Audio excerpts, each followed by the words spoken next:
All right, let's get this guy. Let's get him. Oh, oh, oh, oh, oh. Da. Get, what, what, what.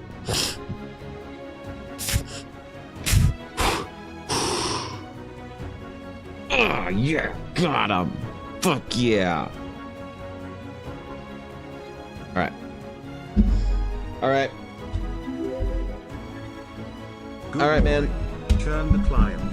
I can yes. hang out again. Astral too high. Oh shit, bro. What's up, Steph? What's going on, man? I knew that it looked particular, like it just felt particularly successful and intelligent and attractive in here, and I was like, why is it so successful and intelligent and attractive in here? Oh, it's because Steph, my mod, is here. That's why. Now it all makes sense, honestly. I didn't know. But what's up, Steph? Thanks for the 38 months. I appreciate it. Good morning, everyone. Welcome back to the stream. Welcome back to the VOD. It is indeed Thursday. It is indeed Thursday. That's right. Yep. It is TPK Day. It is International TPK Day, in which if you're playing D&D on this Thursday and you don't TPK your party, what are you doing, man? I ask myself that question every day, all day, whenever I don't TPK my party, which right now I don't have a party, so I suppose they're safe for now. But in a couple of weeks here, you best be watching out for Ella. She might get TPK'd. I do think, by the way, I have plans now. We have plans to stream Ella and I doing our little game together, our little one-on-one D&D game together. I don't know, we might recruit a couple of friends.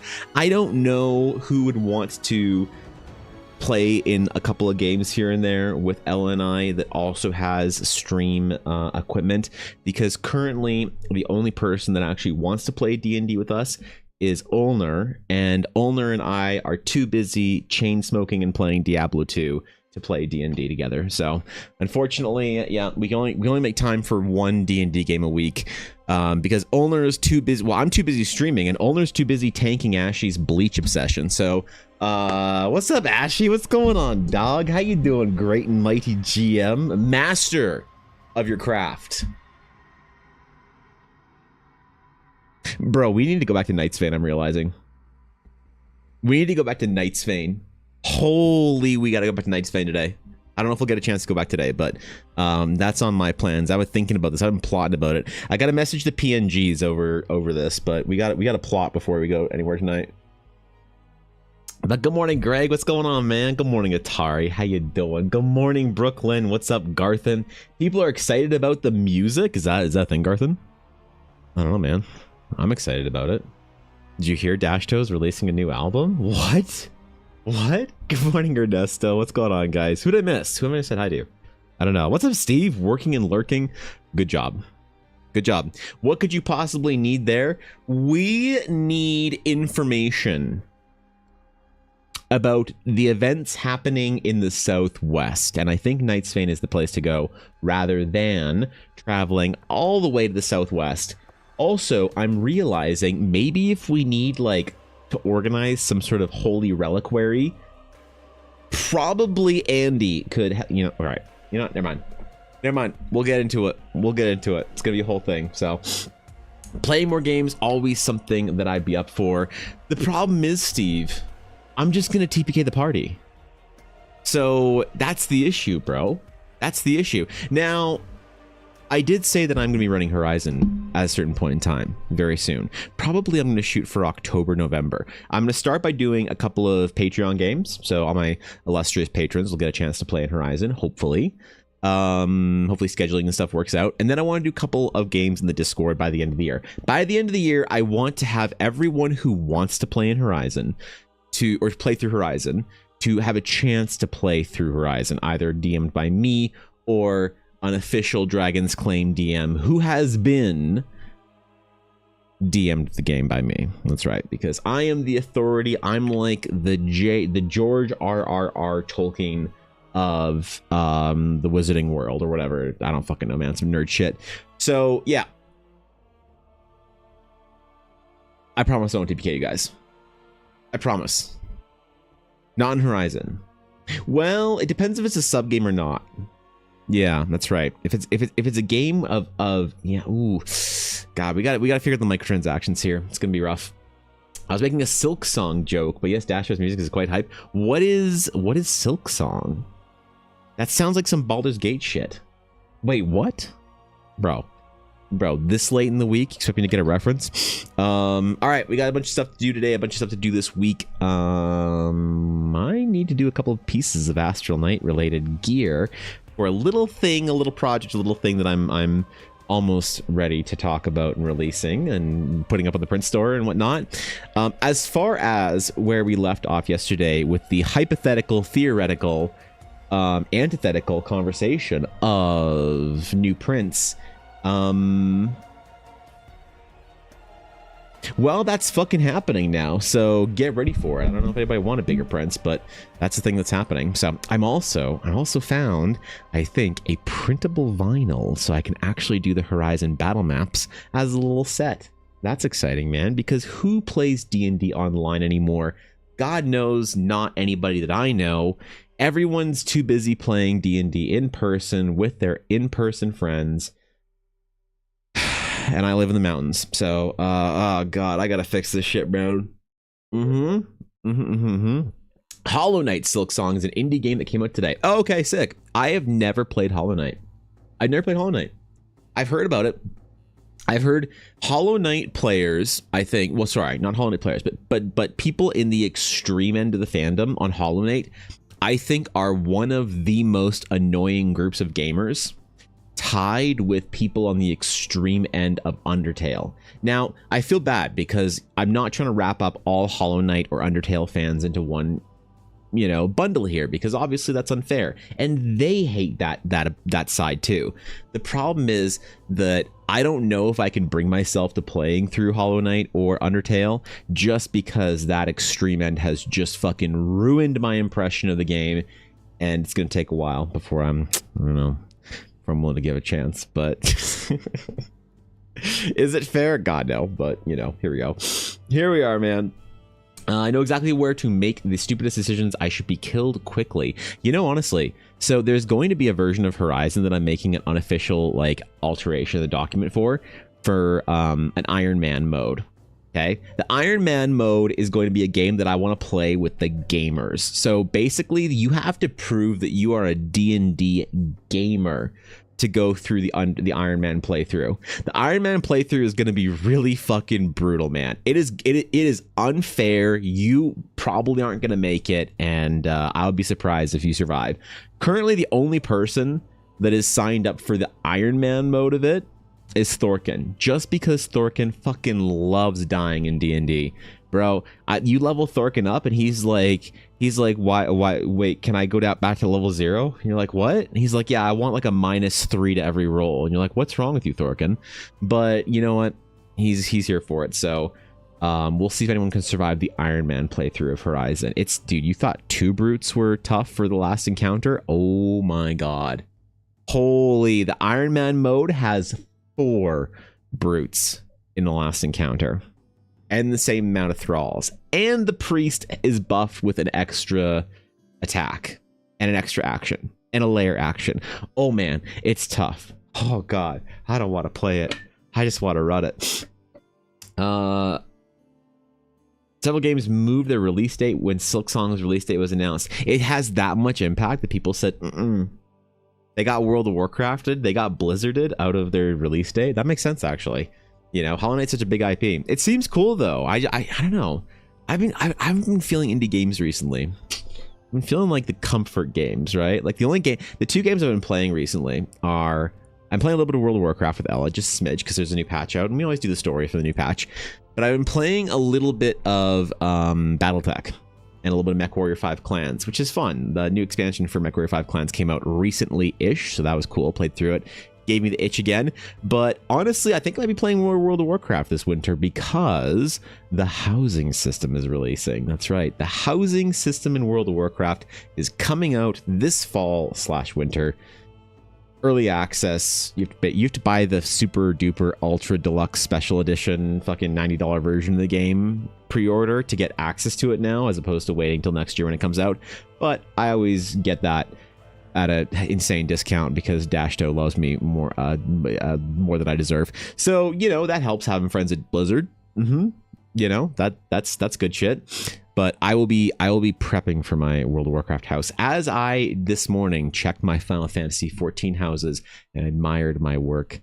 I too shall, in World of Warcraft, build a house. It's gonna be dope. I'm just along for the ride at the moment. You and Vixie both have some really cool ambitions. I'm trying to stay back a little bit, you know, Ashley, because I feel like I can get a little commandy of the party and a little pointer doggy, and I don't want to do that. I wanted to sit back and let Vixie basically handle things in the capital while we were there and not take away and steal her thunder. But I think this week I might get a little you know, a little full of myself and decide that we need to go get some fucking relics and shit. This is my jam, getting relics. So be surprised people didn't reschedule around Silksong. Yeah, is it a big deal? People excited about it? That's good, man. I hope it does well. I hope people love it, and I hope everyone who plays it has the best fucking time ever. And then I hope nobody bothers me about it on stream like they did for a year and a half after fucking Undertale's whatever thingy. I don't know, man. I think if you have interests or concerns, they're worth voicing just so the party can consider them. Yeah, I just wanted to let, I mean, I don't know. I feel like I've been kind of, you know, a little directory over the last little while. So I wanted to step back a bit and just, you know, let Vixie be the hero. I just admire my friend being awesome. So how's your arm? Real bad, honestly. Terrible out of 10. I had just, you know, I won't complain about it because no one gives a shit, but I had an injection that was supposed to help things, and I had a terrible reaction to it. That was not the right play. We were all like, holy shit, oh my god, that was awful. So that's why I took so much time off, is because I was initially going to take the Thursday off, maybe the Friday if I needed it, but I ended up taking all the way till Tuesday off because I just couldn't. So I am on all the painkillers right now. I'm on all of the, you know, I'll be okay. I won't bitch about it, I promise. But yeah, we still got to figure out what to do about it. Okay, sorry, I don't want to miss out on all the chat. What's up, Cass? Oh shit, dude, I didn't see you in YouTube chat. Very nice work, my friend. Thanks, Mark. I appreciate it.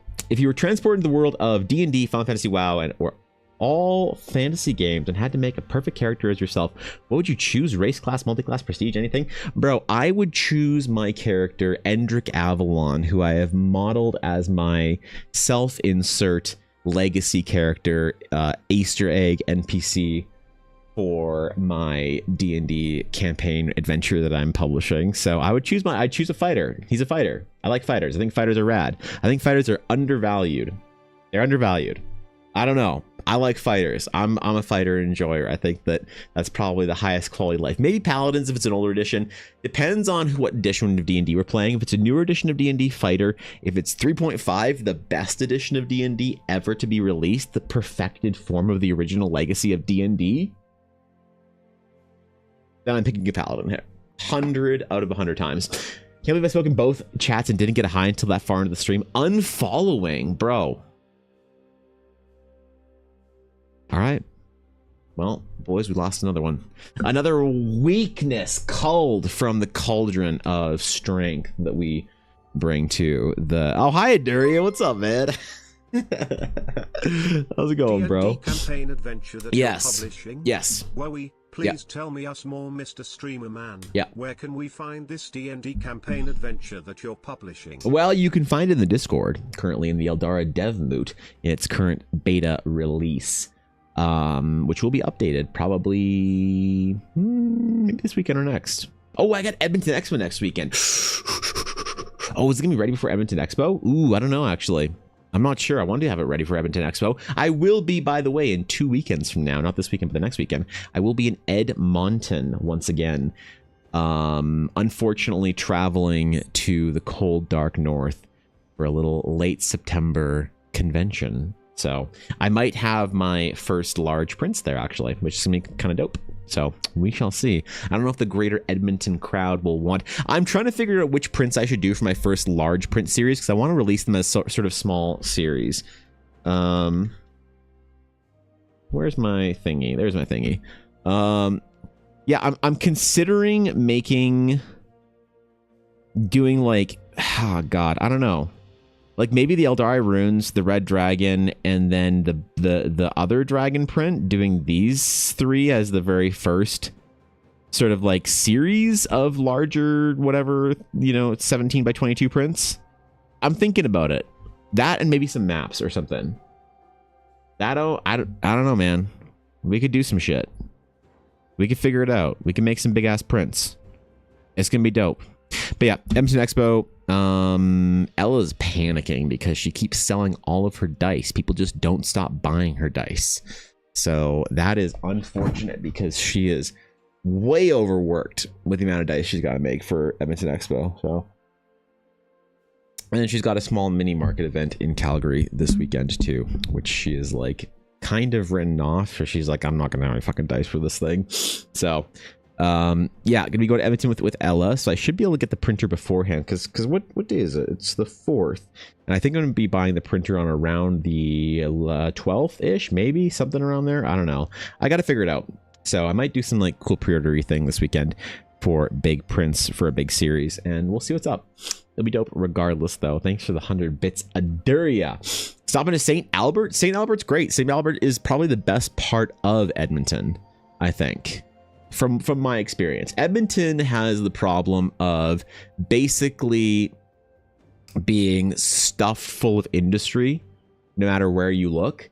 And I remember Sherwood Park was decent. It was decent.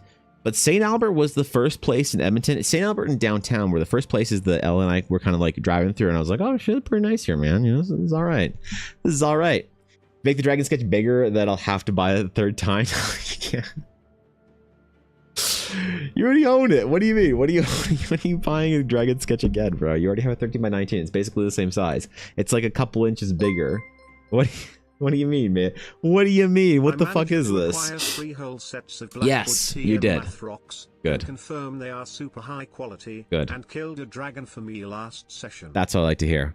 That's what I like to hear. Blackwood Dice, the official Blackwood Dice of Blackwood Dice and Evan Blair Art. Well, Aduria, we'll see if you get any more Blackwood Dice, though, because if the tariffs aren't lifted, then good God, I guess we're just not shipping to America ever again. Holy man, are you kidding?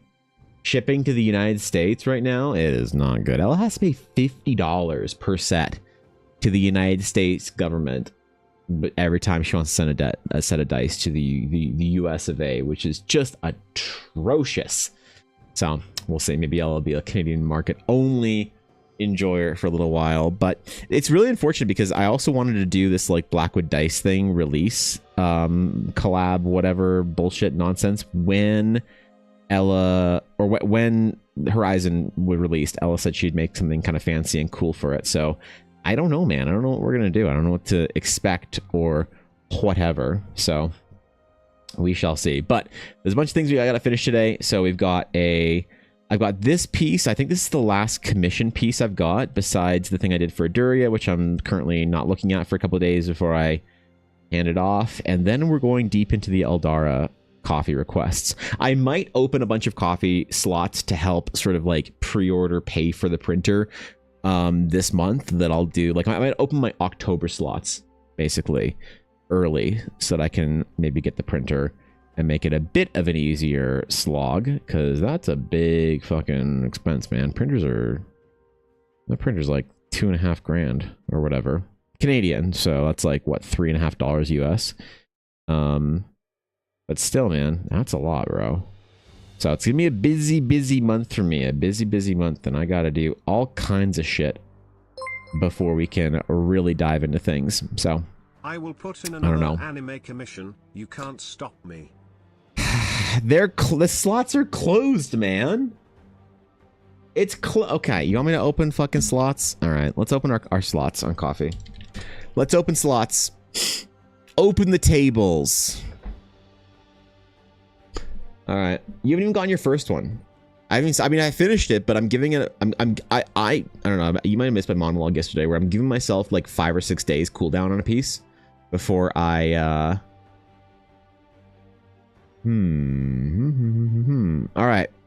Location sketches. Let's open like 1 or 2 locations. Let's do 2. Save changes. Oh, we already have 1 slot for characters. That's fine. Eldara, I don't think we have any slots left for Eldara. Let's edit. Let's open like 2 of those. Maybe. 2. Oh, we can't ship to the US anymore. So, or is this just a print? This doesn't come with dice, right? It's just a print?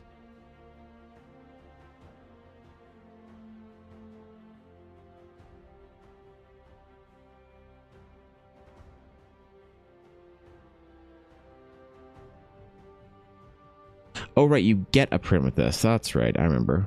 I recall. Okay, whatever. Anyway, we'll do 2 of those. Save changes. All right, we'll do 1 more anime one.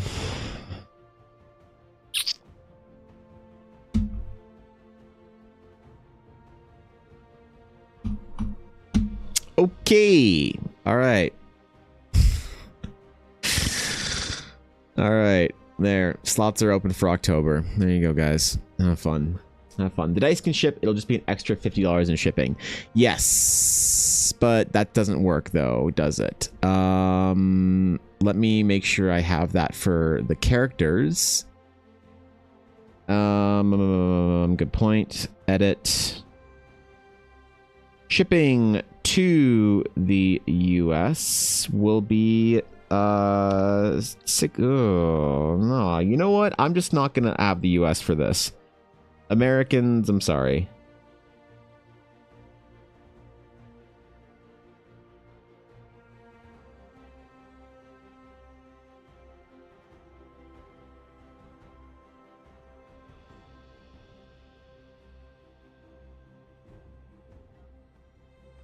I'm just gonna kill that for now.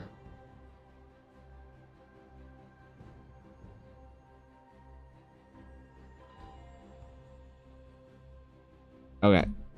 Cool. Yeah. Sorry, guys. No more dice for any of you. Sorry, America. Yeah. Feels bad. I know, right? Feels fucking terrible, if you ask me. So. All right. There it is. Okay. Alright. Alright. Yep. It's over. It's over. No more America. You guys don't exist. Well, hey, I'm sure it'll resolve itself soon enough. I'm sure you guys will be able to buy all your Canadian goods. Wait, what do you guys even buy from Canada? Like, if you're an American, what would you even need to buy from Canada that you're like, oh, phooey, like, I can't buy my maple syrup taffy anymore? I can't imagine you guys would ever, like, buy anything from Canada, right? There's nothing like, there's no products or businesses or brands that are Canadian that I can think of that anyone would even give a shit about, so probably isn't even affecting anyone, really, right?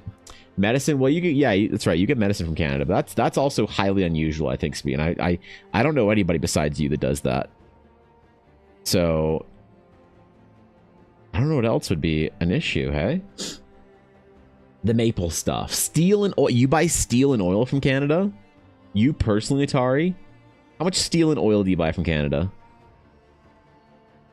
You just go to, like, what, CanadianSteel.com?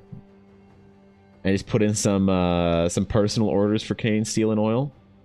Well, I know America buys lots of things. By you, I don't mean America. I mean, like, the individual. The big steel, potash, oil, energy, lumber, tariffs, like those are going to hurt. But I'm thinking about the average American experience. I can't imagine you'd buy anything from Canada that would really affect you, right? The royal we, yeah. A lot of farmers near me buy livestock feed and hay from Canada. Oh, really? Oh, okay, interesting. Wait, really? I would think that there would be way more of that down the US, but maybe not. I suppose wherever you are located regionally might also impact it or something, you know? What's up, Silvio? Good to see you, dude. Yeah, for real. Okay, all right. There's some things in there then, I guess. There's some things going on. All right. All right. All right. I feel it. Well,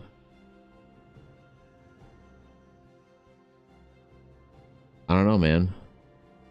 I was thinking Evan Blair Art would be the most, like, tragic thing to lose from Canada, but sounds like there's a couple of other things as well. Sounds like there's one or two other small additions that you guys also will be going without. I did see there's a bunch of, like, I've been getting a bunch of, like, ads for things for, like, tourism and travel down to the US. Like, Disney sends Ella emails whenever there's, like, sales for Canadians. Apparently they're trying to get Canadian tourism right now, you know? I don't know. Should I go somewhere in the US? Should I go on a little trip? Should I go see, I don't know what you go see. Mount Rushmore? The Washington Monument? What do you go see if you go to the US as a Canadian? I can't imagine. I need to, like, need to plan a trip at some point in time.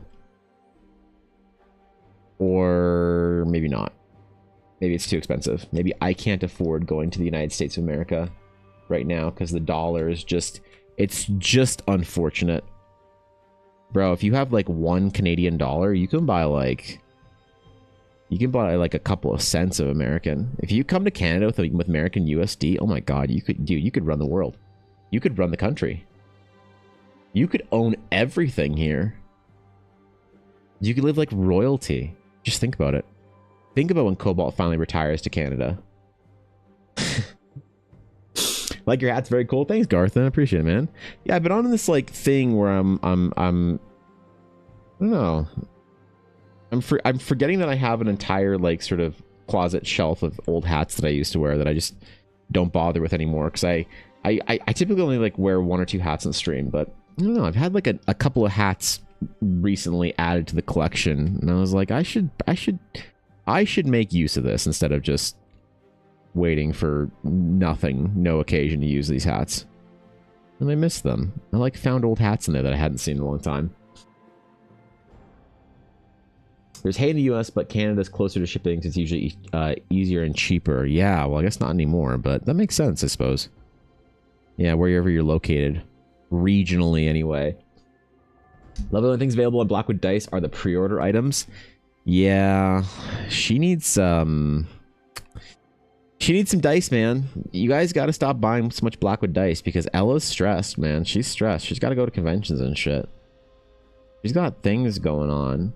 I think after September's Comic Expo, that's gonna be the last big event of the year. Hopefully, maybe, I don't know. Maybe, hopefully not.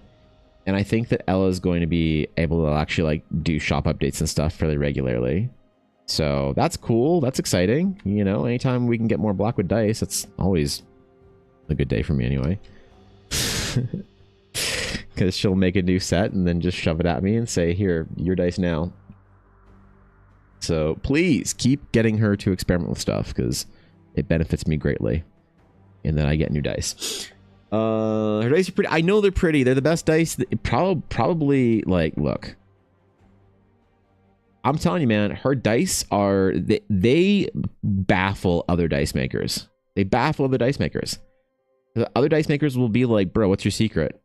What do you use? And she like tells them, and they're like, yeah, but what do you use besides hand polishing? And she's like, I don't. I just hand polish. And they're like, but that would take you forever. Yes.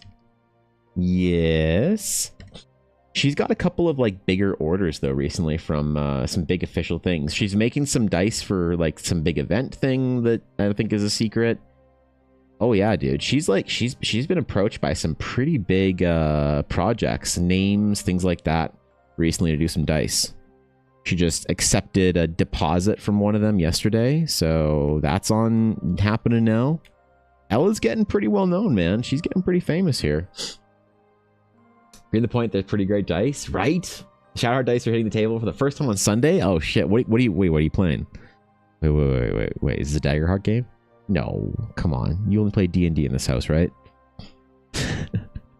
Yeah, hold on. Wait, what? Or needs to pounce on the Shadowheart dice when they drop. I think that she only has another set or two listed. Like I think she's doing a series of like 10 or so. And I think she has like 1 or 2 left. I don't think she has quantity available because Shopify is weird like that. but I know she's basically all gone with her Shadow Honey pre-orders. And after they're gone, ooh, it's gonna be a while before she gets them back. So, very proud of her, man. She's been doing some pretty crazy stuff. You're gonna play some Draw Steel? Oh no. Oh no. Not Draw Steel. Not Ashy of Draw Steel. I swear, if we're switching to Draw Steel, you gotta let me know. I gotta buy some books or something.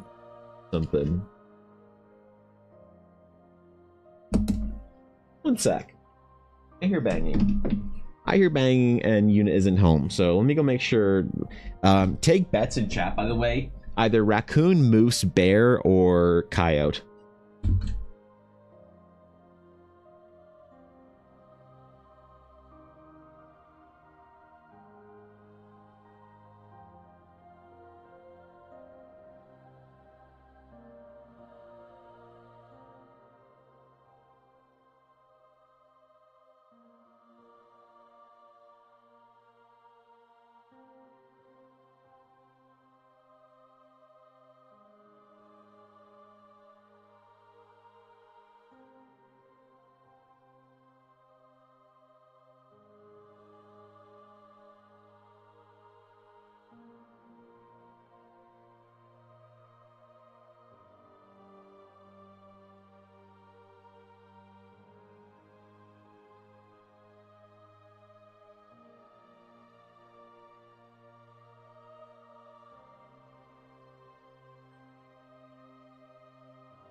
Who guessed what? No one guessed squirrel, right? There was some Mortal Kombat out there.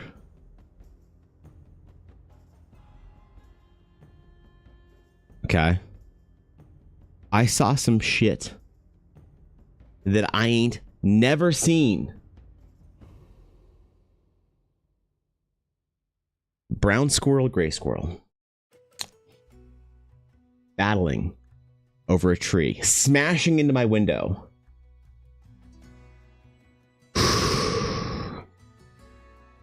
The brown squirrel jumped up onto a higher branch, squeaked at the gray squirrel.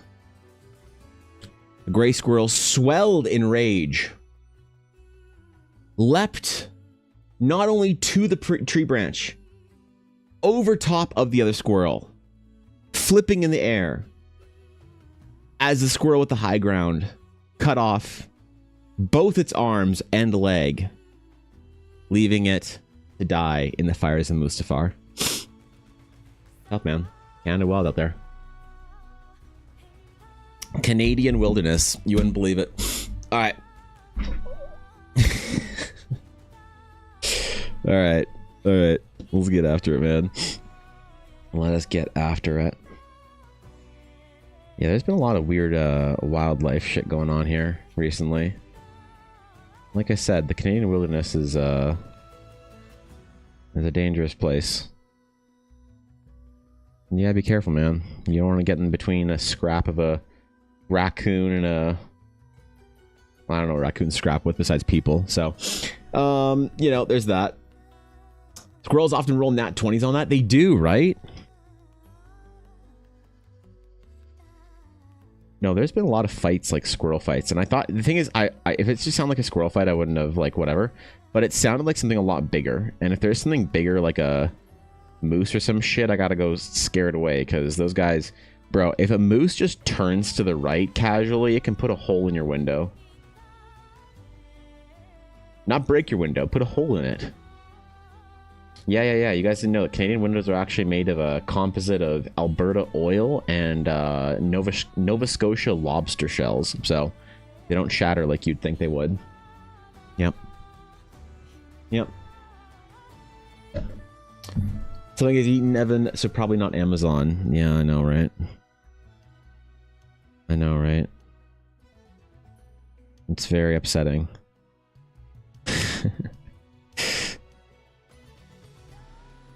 That's very upsetting.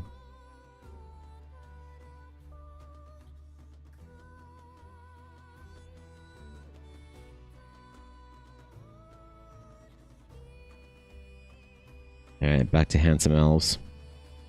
Ooh, I haven't even drawn his man bun yet. The most important part of this character, the man bun. The most important part of the character.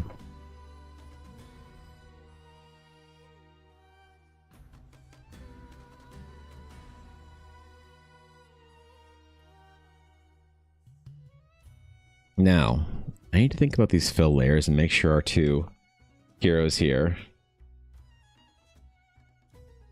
feel like they are in complementary lighting with each other.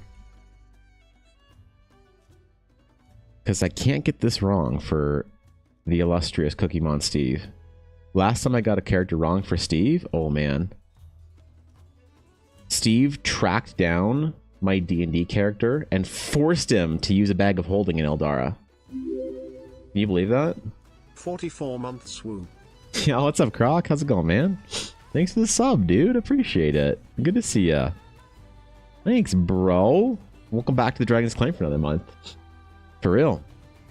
Have you got the 2024 PHP? No, Silvio, I haven't. I haven't gotten the 2024 PHP yet. I probably won't buy it. I'll probably just, like, grab the PDF or something, because, I don't know. It's like the same book, basically, right? Unless there's, like, other things in the book besides just, like, the rules that make it, like, more interesting. But as far as I'm concerned right now, from what I've seen, the book is pretty much just the same shit. Unless it looks really nice on the shelf, in which case I might get it. Because I do value the library shelf appeal of the TTRPG books. Did they, like, do a redesign of the cover or anything? Or is it the same, like, red you know, giant bro just doing things.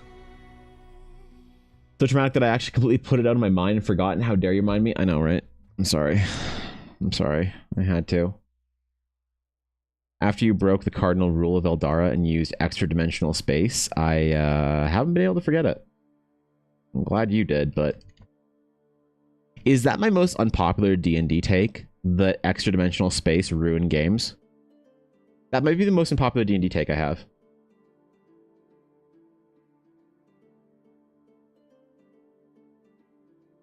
It might just be. Because I believe it. Oh, I believe it. Are you kidding? Way to ruin the progression of your party's survival game. Bags of holding. Haversacks. Portable mansions. Portable holes. Portable tent. Portals? I don't know. Photo Force new stuff about masteries, true seconds based, now a few important spells, some quality of life, small tweaks, updates, subclasses, a ton of recycled GM advice from the 40 books. Yeah, nothing really that I care about, right? It's just like I can Google the rules changes and rules updates without actually buying the new book, right? You know? I haven't heard that take. Why is it? So honestly, Brooklyn, when you stop... There is a charm to having to figure out how you survive, live, and move in the world that you're inhabiting as a D&D character. And when you remove that in favor of just like, oh, we just have a bag of holding, so I don't need to think about weight or capacity or anything like that anymore. Or we have a portable tent that has a portal in it that, you know, zips into space so that it's completely protected, completely defended. We can't be hurt, whatever. We can just set up our tent anywhere we want. Or the mansion, you just open a door, and then you're in your mystical mansion. It can't be broken into, whatever. You're completely safe. Once that happens, you remove an entire part of the gameplay for yourself. Now, the thing is, a lot of players sort of like level out of that, right? Where you level out of that gameplay. It's fun for the first couple levels, and then you don't want to track rations and, you know, whatever. It's like kind of annoying after a certain point. But I always think that simply removing or deleting a portion of the gameplay is like kind of lazy, to be honest. And so the problem is, I think it's a question of why don't people like to interact with that system? Why don't people like to interact with rations or survival or anything like that? And I think it's an issue of game design, mechanics, and gameplay, where it's not fun to interact with that anymore, right? Whenever I enforce carrying capacity in my games, whenever I tell my players, new players, that I enforce carrying capacity and weight in games, sometimes you're met with skepticism, right? Like, why are you inventing this problem? Like, it's bad game design because it's just a problem you're inventing for the players to solve. It's an extra system you're adding on top of it. But that's kind of literally the whole point of any game, is that you create problems that are artificial problems that are fun to overcome. The reason why people don't like to interact with the carrying capacity is because it's not fun to overcome. So the system that I developed for my games is I have a series of expanded versions of camping, travel, and carrying things that makes it more rewarding. So like, what's a really fun thing that I like to do early on the game, if I'm playing with like new players, is I like to give them an unbelievable amount of treasure on the first like dungeon kind of thing, but I don't give them the ability to carry it. So it's like, you go raid a kobold mine. They've been the kobolds in there for, you know, 200 years in that mine. And they've collected over generations of kobold rule, you know, of harassing the local townsfolk. They've collected like, you know, 800 gold worth of copper pieces. And you're like, that's an unbelievable amount of gold. Like 800 gold for level 1 characters? That's unfathomable. But it's all in copper. And so, like, how are you going to carry it out? You aren't, because, like, yeah. So players get really creative. They try and find wheelbarrows or whatever, or this or that. And then eventually what they'll do is they'll say, okay, well, if we want to carry treasure back to town, then let's go buy a mule and a cart or something like that. So then they buy their first mule and cart. And that's like in the PHP. And that's a fun thing that I've seen most players interact with, where they're like, oh, cool, I can overcome this challenge. I can invest in this. Now it's a fun thing whenever I go camping. We can carry our supplies. We can carry whatever. We can carry all this stuff. But the problem is there's no really place to go after that. So the travel system I developed is sort of a cart, carriage, sky ship, sea ship advancement thing where you can continuously upgrade your transportation accommodations to be able to carry more, do more, whatever. For camping, for instance, it's not fun if you're basically, you need to carry these supplies and say that you're using them and your bedroll and your whatever and you're this and you're that, or else you die. It's like, that's not fun. So if there's like some benefits in there, right? Like if you are off the ground, you know, you're on a bedroll, plus you have a fire, plus you have a nice tent, then maybe you don't take any penalty of exhaustion, and maybe you gain an inspiration die or something like that. And as you advance more and more, you find like, you know, elvish blankets that are much lighter to carry and much smaller, but are just as warm or even warmer, or something like that, you know? A tent that sort of collapses down into a much smaller space so that you can kind of like, you know, put it up a lot easier and it doesn't need to, you know, or you buy a fancier, nicer, bigger tent. The whole party can sort of like stay in with a wood fire stove and whatever and all that kind of stuff, so you can cook meals and all that kind of, you know, whatever, but it's pretty large, and so now you need a bigger cart to carry your tent, your camping supplies. And if there's an advancement sort of like pathway, it makes another progression path in the game that players have a fun time spending gold on. I have never had a player not interact with this system and enjoy it. I've had people very skeptical where they're like, oh god, I don't want to carry about, oh man, an ammunition and oh fuck man. And then that same player is like, wait, so I can buy the nicer elven rations, which are half the weight and they taste delicious? Ooh, but they're 3 times the cost. And they're sitting there like, you know, planning the rations they're buying. And I found a really interesting thing that players will spend money on sort of theoretical quality of life things, like you can buy a bottle of brandy from the whatever store for your travel across the ocean, or you can buy the nice brandy, you know. It's like, oh, it's double it, but it's way better. Oh yeah, it's way better. And players will spend money on that. And I love having things for players to spend their gold on that will help them in the game later. And it's a fun progression path that's more rewarding to invest in, that will also make the collection of gold later on easier or better. So for instance, this cavern or this caravan sort of system, you can buy like caravans and carts and whatever in different sort of carriages that can sleep people, sort of like, think of like D&D motorhome kind of camping. It's really rad. You can buy carts that are like mobile blacksmiths or mobile, you know, taverns. One of the coolest things my players ever did is they bought this like mobile tavern caravan, which can basically fold out and like open up kind of like a food truck, and has a couple of seats there for people to sort of sit at the bar, and a couple sort of barrel tables can be put out or whatever, and you can go to a place where a lot of people are camping over or whatever, the outskirts of town or a festival, any kind of like traveling thing, event, whatever, and you sort of set up there. And you have like, maybe you hire an NPC that's your barkeep that like brews meat or something like that, and then they passively are generating gold for you. And so the imagination can kind of go from there, right? Or passive weapon merchant, you know, curiosity cart, whatever. You find oddities in dungeons rather than selling them at a lower cost to vendors in towns. You give them to your, you know, Nyathar NPC that has your mobile curiosities, oddities, and treasures store that people are buying stuff from. So that's like end game shit. The whole point is to try and make it a fun system. And I think when people look at a system in D&D like carrying capacity, like weight, like ammunition, like camping, like all these things people just sort of, you know, avoid immediately, I think that it's because it's not fun to progress in. That's the biggest problem that I have with it, because the first couple of levels of camping in D&D and survival and that kind of thing is very fun. It's very rewarding. The problem is the system doesn't expand. The system expands into, you get your bag of holding. Now you never need to worry about anything ever again. You buy your, you know, mystical tent of large interior, right? And then you're done.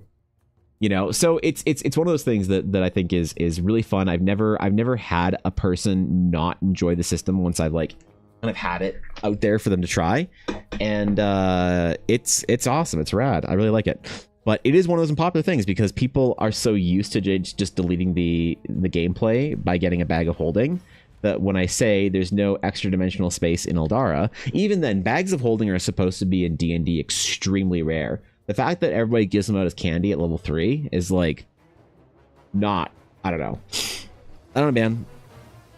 I prefer the much older school style. Like, you know, it's something that basically nobody does anymore is hirelings. Hirelings, man. You get your little horses and whatever, you get your cart or carriage or caravan or whatever going, and then you have your hirelings behind you pulling a cart that they set up your tent, they set up your campsite, they protect it, they watch it, they guard it while you're in the dungeon. You come out 3 days later and they're sitting there tending to the fire, and they've been slow roasting venison for the last 12 hours or whatever, and that's just a part of the gameplay that just doesn't exist anymore, because there aren't like systems in the book for you to sort of like tables for you to shop off of. So you'll see the earlier note that I'm going to add a third portrait to the set. After all, female elf rogue, hot of course, because what else but blonde? No, I didn't see that. Where did you tell me that? I knew yesterday you were thinking about it, but did I miss a DM or something? You have to give you guys extra dimensional space that nobody has tried to carry anything absurd. Yeah, for sure, You ever thought about that all before? It's way cool. You made it a more engaging and interesting system in your setting, but it's also part of the gameplay of D&D. And this is one of the reasons why it's a less popular thing now, is because most of D&D is narrative only, and a lot of the gameplay elements of old school D&D, like who here started playing in 5th edition? And of those players who started playing in 5th edition, have you ever traveled on a hex map? Because almost universally the answer is no. Like, I can't think of a single, I'm sure there's like, obviously statistically it's not 0%, but I've never really encountered people who started playing 5th edition who know what a hex map travel is even like. It's just not built into the game anymore, right? People just don't do it. But it's one of those things, it's like an old relic of the gameplay of D&D that got cut out, that almost like maybe you're intended to add back in or whatever. I don't know. Like we were talking this yesterday about what the whole point of 5th Ed was, and how it was like this funeral for D&D. And they were just trying to like create the core example of what D&D is. The problem is, it's like, if you like, maybe this is a bad take, but in some ways I kind of feel like WotC in 5th Ed is giving you D&D that's just steamed potatoes. And people are just sitting there eating steamed potatoes and unseasoned chicken breast, being like, "Oh yeah, this is pure D&D." And it's like, you're allowed to add some spice onto it, man. Like, you're allowed to mix in the cool shit. You know that, right? And people are like, "No, whoa. You mean this used to come with hex map spice?" And you're like, "Yeah, I used to do like hex crawl world map kind of stuff." People are like, "But that's not in the book, so it's not intended to be used anymore." And you're like, well, I think you're missing the point maybe of what 5th edition is supposed to be, right? It's very weird. It's very, very weird. So earlier in chat, I bought the character art slot on coffee. Oh shit, that's rad, dude. You want to add the 3rd character in? Holy fuck. Okay. All right, fair enough, man. Thanks for the order. I appreciate it, Steve. Thank you. 32 green dragons tonight. Yeah, she gets it. Never played on use a hex map, but really want to. Well, it's fun, and there are, you don't need to use the 5th edition sort of like versions. You just go back and look at old D&D versions of how to do like sort of hex crawl map, whatever kind of stuff. And it's fun, man. It's really, really fun. It's a really great like gameplay thing. But in some cases, I do feel like modern D&D players have completely bucked the idea of gameplay in the favor of just more story and RP. And I think that's kind of unfortunate, because I think that it's one of those things that like why you will have, people don't know what they want. You'll have people say, "I don't like the gameplay of D&D. I don't like combat. I don't like all that kind of stuff. I just want the story." And you're like, okay, fair enough. So you're like, "So Baldur's Gate, did you play through Baldur's Gate?" They're like, "Oh yeah, I loved it." "Did you play on story mode?" "No, I played on Tactician." You're like, "Why?" You're like, "Well, I like the challenge." You're like, this doesn't add up. So it's not that you don't like gameplay, you just don't find D&D's gameplay particularly rewarding. And then this is a failing on Wizards of the Coast and DMs for running boring gameplay, But I think putting the game back in, the war game back into D&D is always something I really like doing. And I find that even your most narrative players still enjoy it. Visitors, right? How exciting. Oh shit, yo, Nyan, thanks for the raid. Hello, my friend. Welcome into the stream. How you doing? Guys? Karaoke, what's up, dude? What's up, Say? How's it going? Yo, you'd Say over there. What's up? Welcome to the stream, my friends. Hello. What are y'all doing today? What were y'all doing over there? What are you getting up to? What amazing adventures did you go on? What's going on, guys? Hello, everybody. I recommended you? Wow, I'm honored. I'm honored, say. We were just talking about bringing some of the old school gameplay back into Dungeons and Dragons and some of the old systems that I utilize and basically force my players to use. Welcome in, guys. Honored to have you. Hope you all had a great time, whatever you were doing on stream today. Guys, go drop a follow for Nanny. Go say hi, man. Working on a commission, a chibi VTuber model. Oh shit, dude. That's really difficult stuff to do. It's an underappreciated skill. Holy man. I'm impressed. Dude, I've been trying to make a VTuber model for a while. It's called Project Amanogawa, which is a meme. But I've been doing my first ever live 2D. It's a complete pain in the ass. So I have so much more respect for the VTube model side of things now. It's been an endeavor and a half getting into that. So all the respect, mad love. You recommended them to me for a raid today. Oh, let's go, dude. That's awesome. Making new artist friends, bro. Well, if you don't mind, I'm gonna go snoop your work later on, just see what's going on, because I am always there. Sick. I'm always looking for inspiration, all right? So I appreciate you stopping by.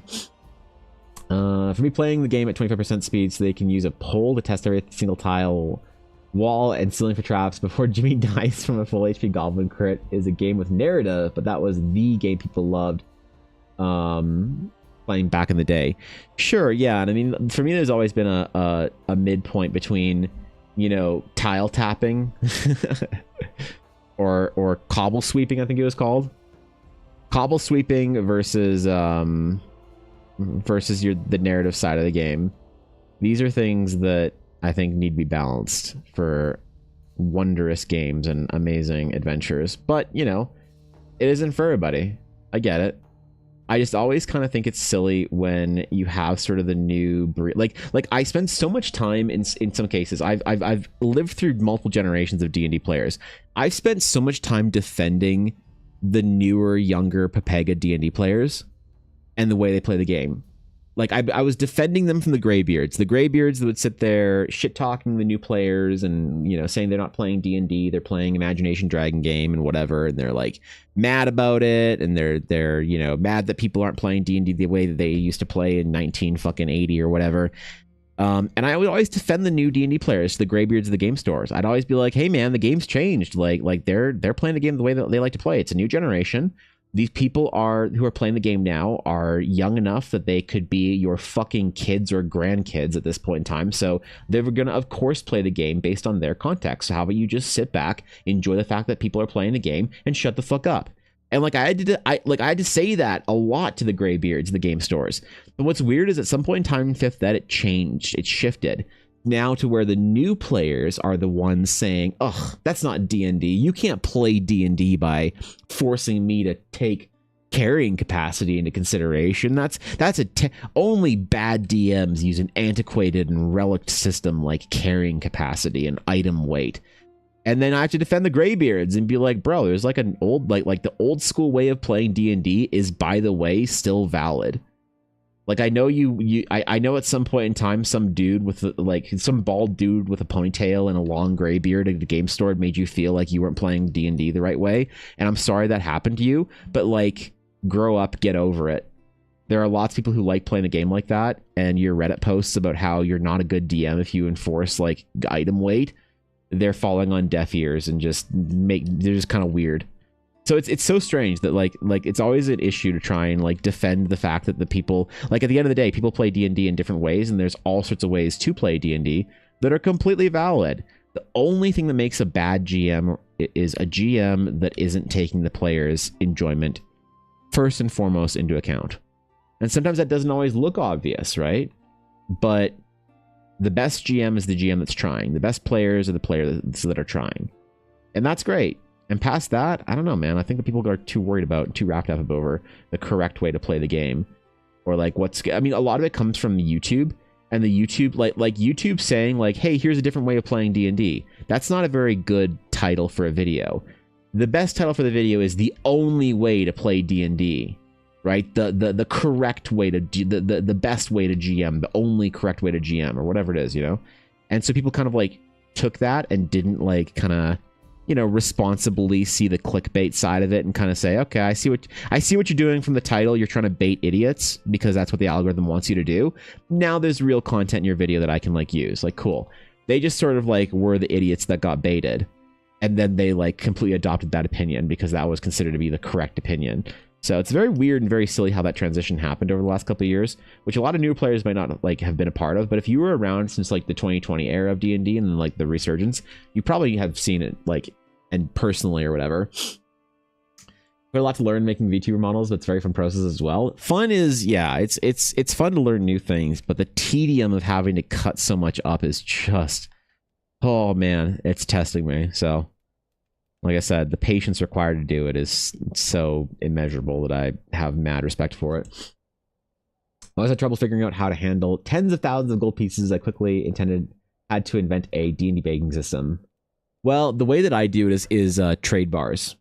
So you can buy basically pure like gold platinum bars that are a lot less like heavy.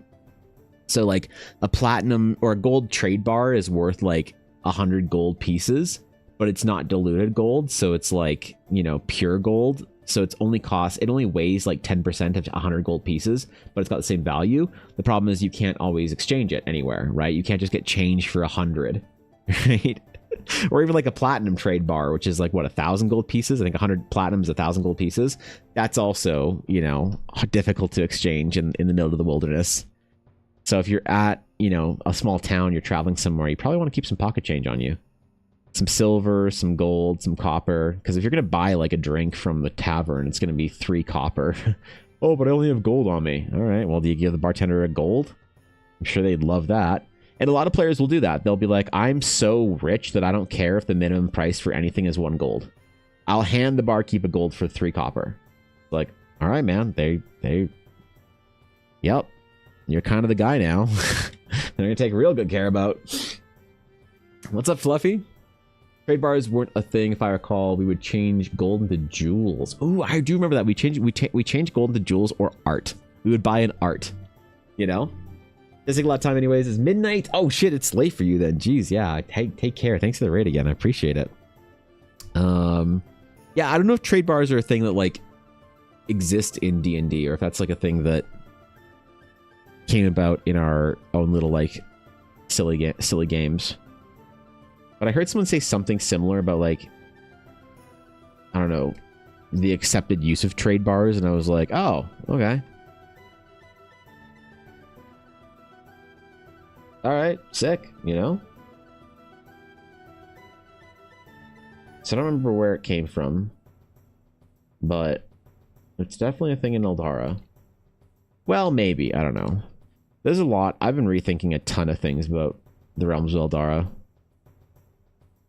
I've been like completely on having a little like crisis of fantasy with my own world building. There's so much that I'm like reconsidering and questioning now. So many things.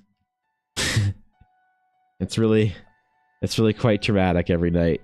I go to bed just keeping myself awake, thinking of all the things that I need to change for a compelling real fantasy. Reading Tolkien talking about how he thinks a fantasy has really made everything better and worse for me simultaneously. I'm questioning a lot more these days. The exchange and handling of 50,000 gold so you can build a keep is an adventure in itself. Yeah, and I mean, like, there was a really great book that came out a while ago from MCDM called Strongholds and Followers, and I think it's probably one of the most comprehensive guides for doing that kind of thing. But I always like doing that. I always liked having the players like have a home base or something like that later in the adventure. Some place that they were sponsoring or whatever, kind of like in Assassin's Creed 2, you're building up your village. That, you know, it's fun, progressive gameplay that you have a place to invest your currency. You're playing your like little world builder kind of mini game in there or whatever. all with the intent of creating a village that you, I don't know, that you can like kind of manage a little bit. There'll be some benefits in there, and even just the satisfying narrative sort of outcomes of having and maintaining, creating your own village or what have you. It is fun. There's always like the D&D, I don't know, a lot of D&D parties sponsor like an orphanage for some reason. I don't know why. I don't know why orphanages are the go-to target, but regardless, it's the same kind of vibe. People always have like something that they want to invest their gold into, or like they're making a difference with it, you know? After a while, yeah, the amount of treasure that you get stacks up to just unreal levels. The amount of money you make, it's just silly. But then there's also the idea of like giving sort of like non-gold treasure progression. You know, like there's maybe an unpopular like thing to do in D&D is to give your players treasure so valuable that they would never sell it. Treasure that's so valuable it's inherently worthless. Like imagine you're playing a Lord of the Rings game or something like that, right?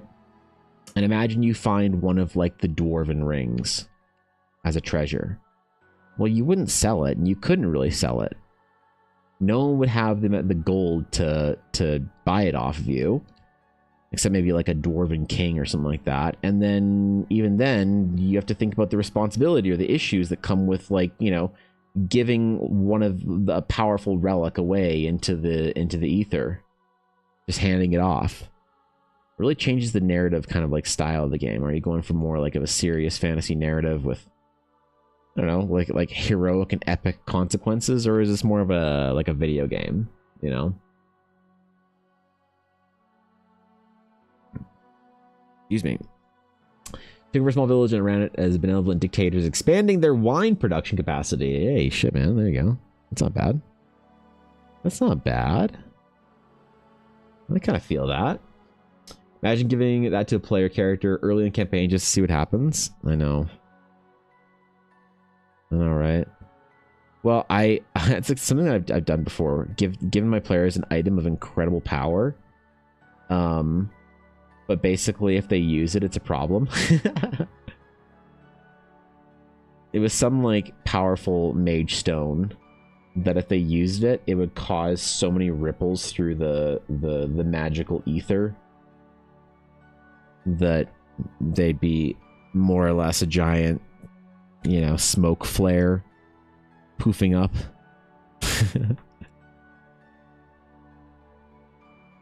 It's fun to see what your players do with the low level items like that.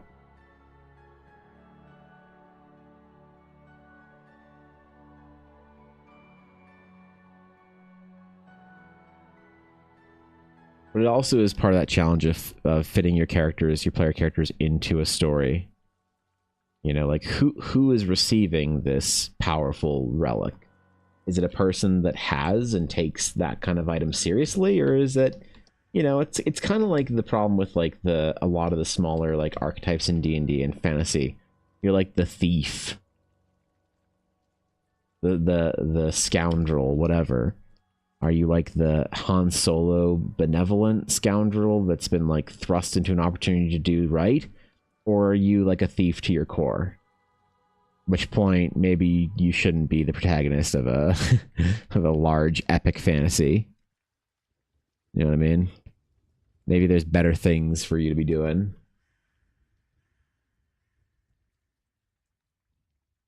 Or maybe not. Maybe this is exactly where you should be. What's up, Cal? Wonder what that's like? I don't know, man. I'll let you know. I don't know, bro. You gave us an NPC, yo. Has been cool to get a lot of really powerful loot very early on in the game, actually. Kingdom building? Right. Yeah, it's fun. Find something cool and powerful to give my players. You should. You should. Like a Naifu. I'm sure your players would appreciate it. I'm sure they'd love it, you know? I'm sure they'd be really thrilled by it. An opportunity to get a weapon of legacy, of power. How did the Commander games go last night, Ashy? I didn't know y'all had a stream plan together like that. It was fun. Couldn't stick around for the whole thing, but it seemed fun. I see that I see Curry everywhere. It's like he's like in almost every single like VTuber group that I know of like unrelated VTubers. I'll see Curry in there. I'll see her in like art streams of streamers that I like know, like Ama and shit like that. Or I'll see her in like Fishy's stream. Or like you guys. It's kind of funny actually at this point. Basically 1v3 for 3 hours. Of course you did. Are any of you actually playing like good decks, or are y'all playing like just like budget kind of poppery type shit? I didn't get a sense of that. I saw a couple you weren't using. You were using like MTGO or whatever, right? Tabletop sim, I don't know what you were using, but it wasn't physical. I think Vixie was the only one with the hand cam. Physical cards, maybe it was somebody else. Again, I was very distracted. I just sort of had it up in the corner. I was peepo sitting, enjoying myself.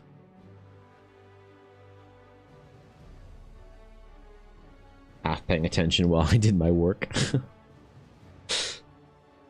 Got gifted a pre-con that I dropped about $50 to upgrade, but those haven't arrived and I don't have a good IRL setup.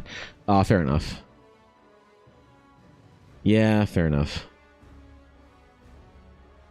I don't know, it seems like the pre-con game is the meta. There's so many cards in Magic now that I feel like I'd only want to play pre-cons, because unless you can go all the way, what's the point? That's also me being old Magic player yells at Cloud, so, you know. I do understand that's a bit of an unpopular take.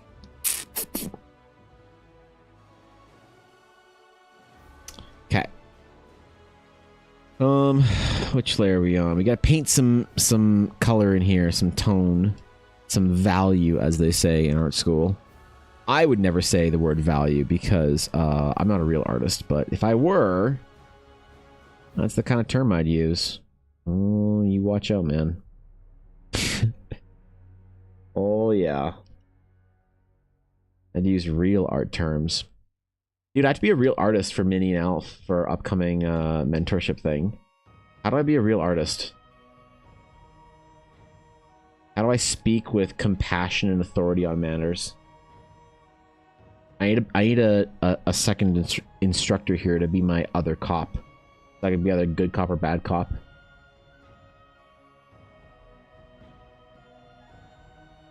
How do I present myself as an authority that they can trust and count on?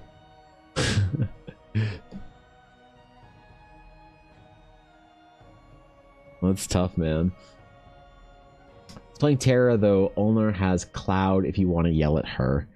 Oh, okay, yeah, got it. Yep, that's the better Cloud to yell at. Chad is a good cop? Well, so you guys will tell them they're doing well, and I get to tell them that they're doing terribly?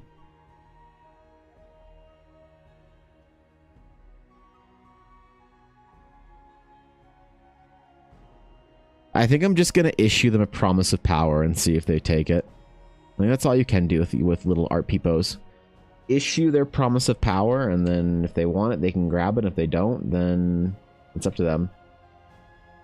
I heard like something very interesting from a old mentor of mine, where she said more or less basically, you have to be simultaneously incredibly invested and completely detached from your students or your mentees.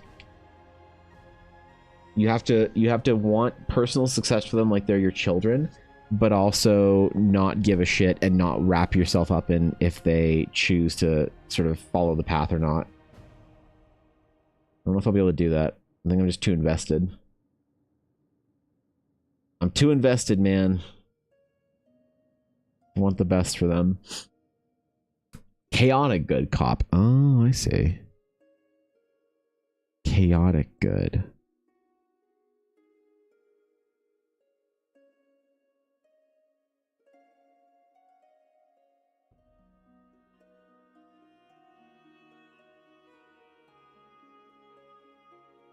Yeah, we'll see about that. I'm not gonna be making it like into content or anything. I'm not like doing art classes for them. I don't think that you can really train somebody when it comes to art like that on stream. You know? I don't think it's possible. I think it's too distracting. I think all the issues that come with like worrying about your chat and whatever and getting shit talked and people memeing, I think it's all a bit of a distraction. You know, it's why I don't do like study on stream. I'm never like going into the tank too hard with anything for stream. I never want to be like that distracted and stuff.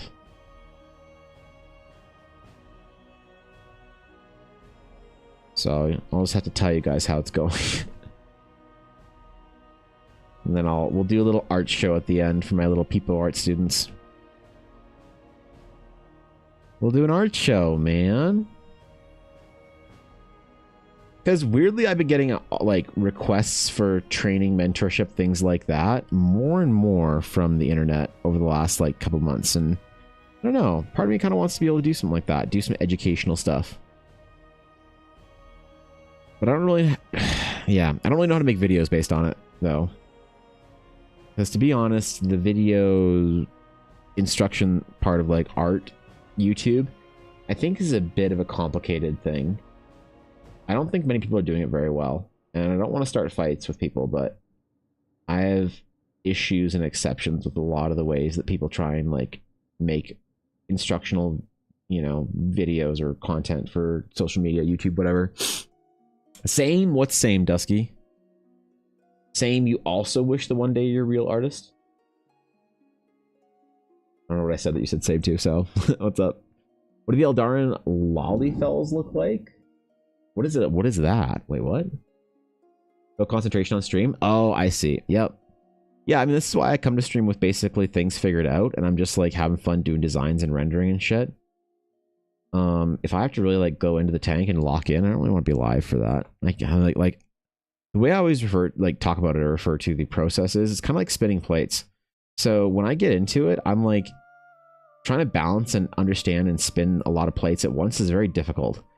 And I think that it's the kind of thing where if you drop all your plates, then you need to like sort of get going again. And so this is why like Ella knows not to bother me when I'm like deep in the tank and I don't have my notifications on. I don't have anything on.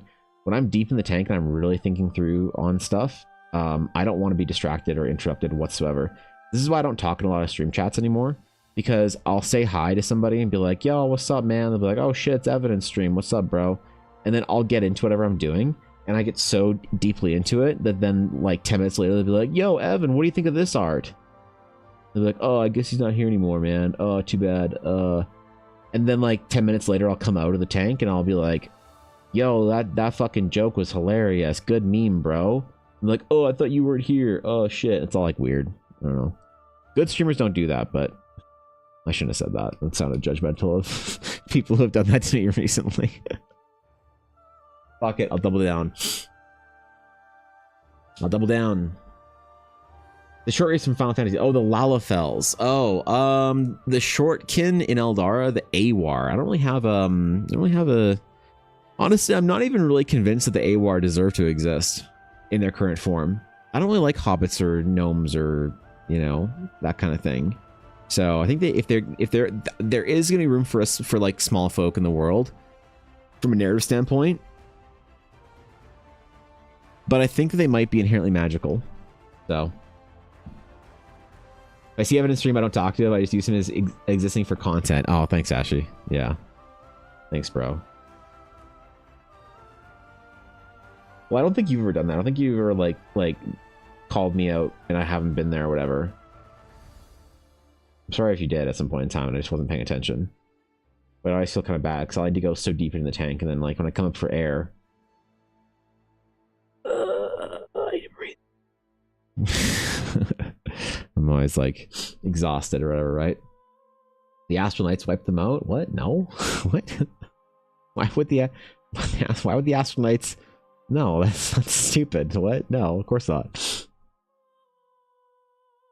The fuck? The Astral Knights aren't villains. What do you mean?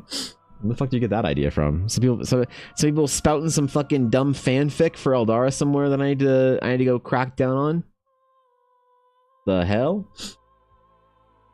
Never expect a second message from you. Obviously nice when you are free to chat, but 9% of the time just hype up Artman in chat, and then half the time I draw something like stupidly poorly before resuming playing Dark Souls. There's that. Yeah, that's always a good time.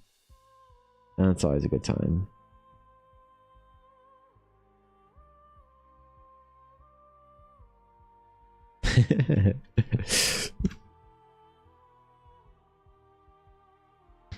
Dude, I forgot why I don't wear New Era hats on stream that often. Too much going on around the ear. Hold on, what the hell? What's going on here?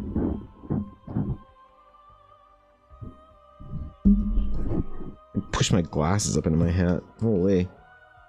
There we go. That's awkward but comfy. Does it look dumb? No, okay, we're good. We're good. Thing is, art streams and lecture streams, skill display streams, etc. should not be judged quite by the same standards as streams whose main focus is exactly the stream, the chat, and the entertainment. Sure, the average person doesn't, like, I don't think they think that deep about it, you know? That's the problem, is that no matter what you're doing, people are always going to judge it for whatever factor they want to judge it based off of. And, yeah, it's tough. You can't ever control that. Okay, dude, I gotta figure something else here. I'm gonna have to switch hats. Is this why I only wear one hat on stream? Because there's only one hat that's comfortable? Fucking Jordan hat, yo. Oh, I got the curl, man. Dude, my hair's getting long, dude. I got that hat hair. Better. I hate that there's only one hat that's comfortable for me to wear on stream. Fuck, man.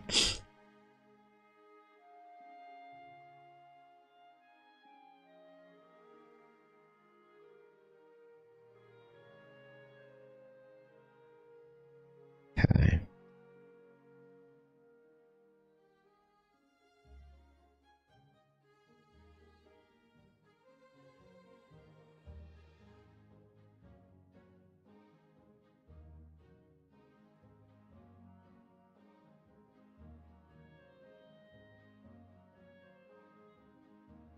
On note for later. Note for later. Okay, let's finish the little details on these guys, and then we got to move on to finishing that Astral Knight piece, so I can actually make a video about it. I'm thinking of making a bunch of lore videos on a brand new YouTube channel for Eldara. Which is usually pretty tame. People come into the art category expecting to see things be slow and chill, and that's kind of the problem with a lot of art streams, is that they're fucking boring, you know? So I don't watch a lot of art streams. The slow and chill streams are, like, a lot of times kind of boring to me, so... You know, just artists locked in, like, locked in, no mic tonight. And you're like, oh, ugh. Yawn. Fucking yawn? You'll get my share of negative experience over time? Oh yeah, if you stream enough, you will. Illegal how hot these two are. Thank you. Listen, Sabine, I appreciate that. Good. I'd like to hear. Kind of vote of confidence I need right now. Thank you. Yep. That's why Sabine has that fucking VIP badge. Let's go. No shit talking. Never KEKWing at my expense. Just being positive and lovely. An example, an emblem. Someone mod her. Actually, I think I need to expand the mod team sometime soon. So I'm gonna need some new mods, man. Who's judge now? I understand what you're saying, but it caters specific audiences. Yeah, exactly. Can't tell if it's a joke, but I prefer chill art streams. Not gonna lie. I mean, no, but like that's the issue. Is that like.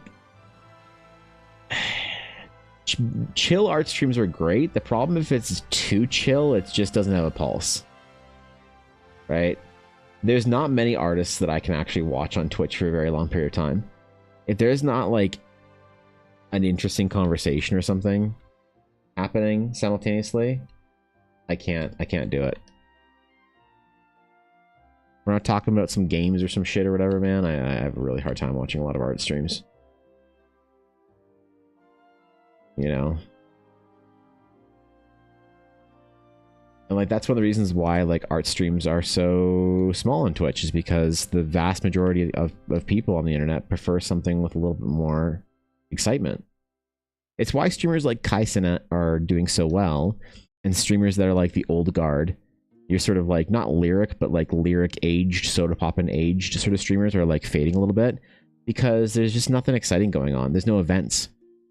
A lot of the newer streamers, Kai, Jinxie, Queso, like the new generation of streamers, they're always doing something interesting.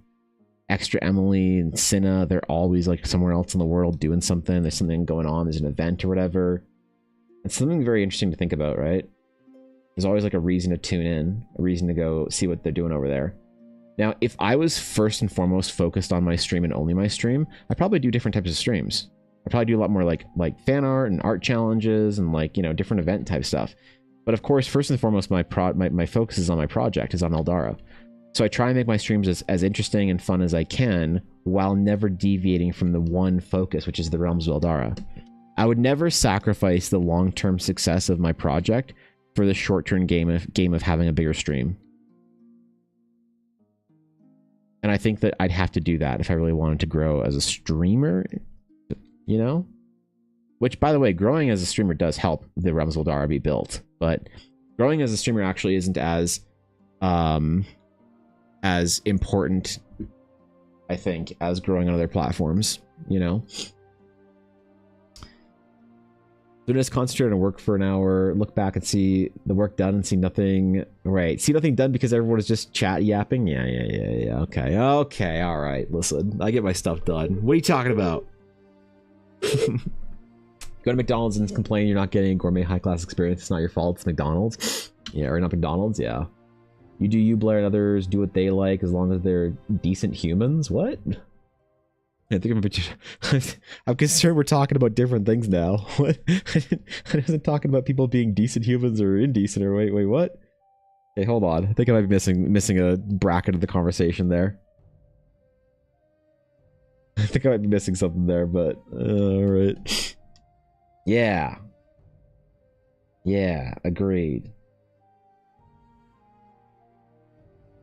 Agreed. People gotta be good people. I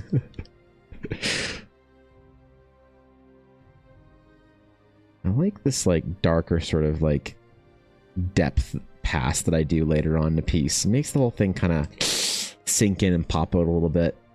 One of those, it's kind of actually nice working on two characters at the same time because I can kind of like bounce between them like this a little bit. So these might be one of my magnum opus. What's the plural of opus?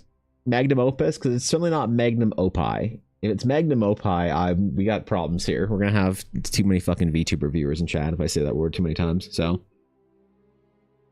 makes me anxious, but I see what you're saying. Well, it could, like, that's the thing. Like definitely, like, I understand that there's lots of big streams that are like constantly have things going on and whatnot. But that's like, and that's not your vibe.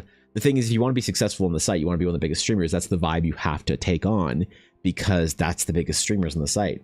And so, like, if you're a streamer and you are trying to sort of like just cast the widest net and you don't care about like your own vibe that you want for your stream, you're just trying to catch the widest net, a stream that's a little more high energy is going to capture way more people than a stream that's very chill.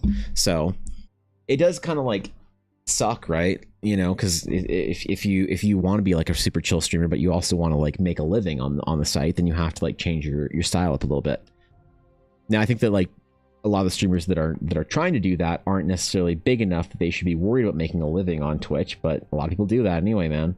A lot of people with like, you know, 50 viewers decide they're going to go full time and don't focus on anything else, and then they're stuck with basically trying to make Twitch work and nothing else happening for them.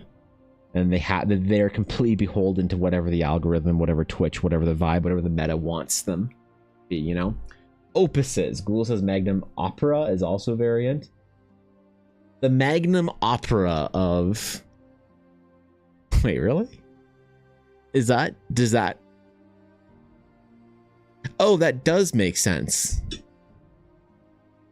Musically, a collection of opus is your opera. Oh, okay. Interesting. Interesting.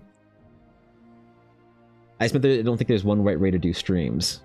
Oh, okay, yeah. That's what I thought we were talking about, but like I don't know why we're talking about people being like decent humans or not, because that I didn't think that had anything to do with, you know, stream style or whatever. I was worried there was a more serious, you know, thing being brought up that I wasn't aware of.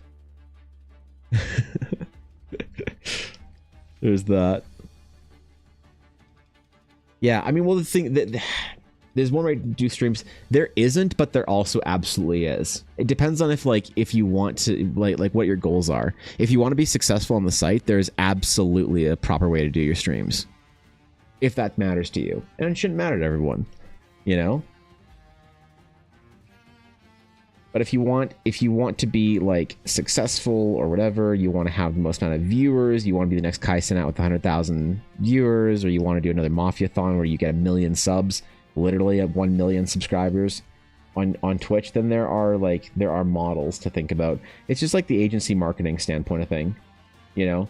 A lot of small streamer Twitch and like especially micro streamer Twitch, like we're a part of, has like a much bigger variance in it, which is really cool. You can get lots of different things, you know. There's no one right way to do streams, but if your goal is growth success, not a hobby, then you have to do or know about and plan around your metagame. Yeah, that's fair. That's fair. There is the meta. That's a good way of putting it.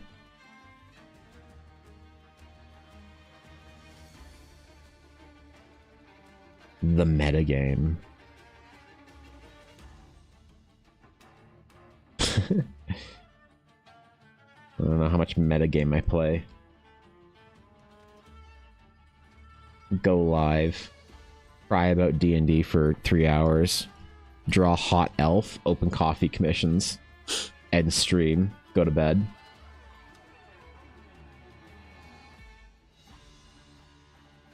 That's the metagame for me. Not a very good metagame, but I'm glad somebody likes it. I'm glad somebody likes it.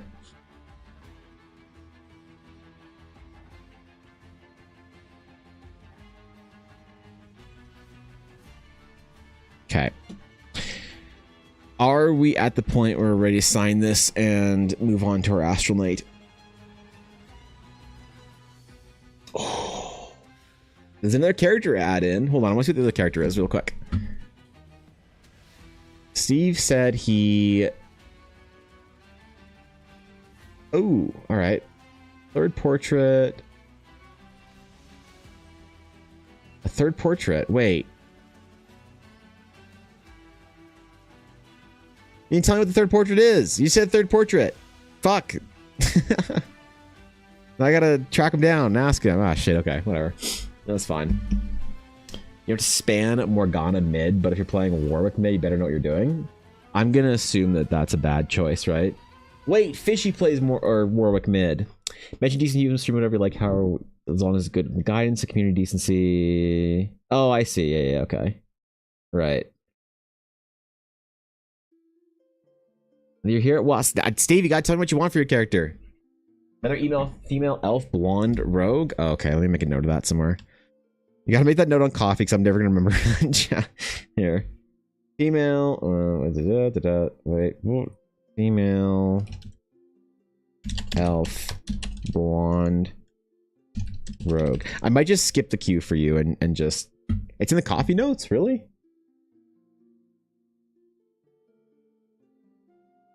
Blonde female elf. Where'd you tell me the class or anything? Oh well, I guess blonde female elf is good enough. Alright. Blonde female elf rogue in the background. I think, Steve, I'm just gonna skip the queue for you so I can like get the piece done. So you shouldn't have to wait like weeks to get the third character in. That feels bad, so I'll get her in there for you probably later this week. But thank you for the order. I appreciate it. Thanks, man. Blonde female elf rogue. Let's go, dude. Uh-oh. Uh-oh. Mr. Alarm Claire. All right, I think we signed this for now. I'll do my finishing touches on it, but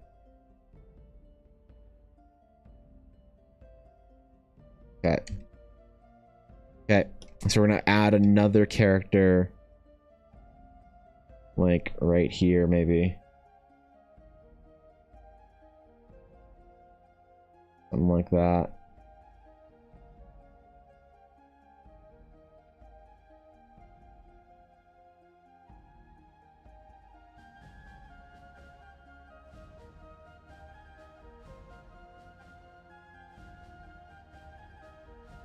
Oh no, I broke my line, so now I have only 2 lines. All right, something like that.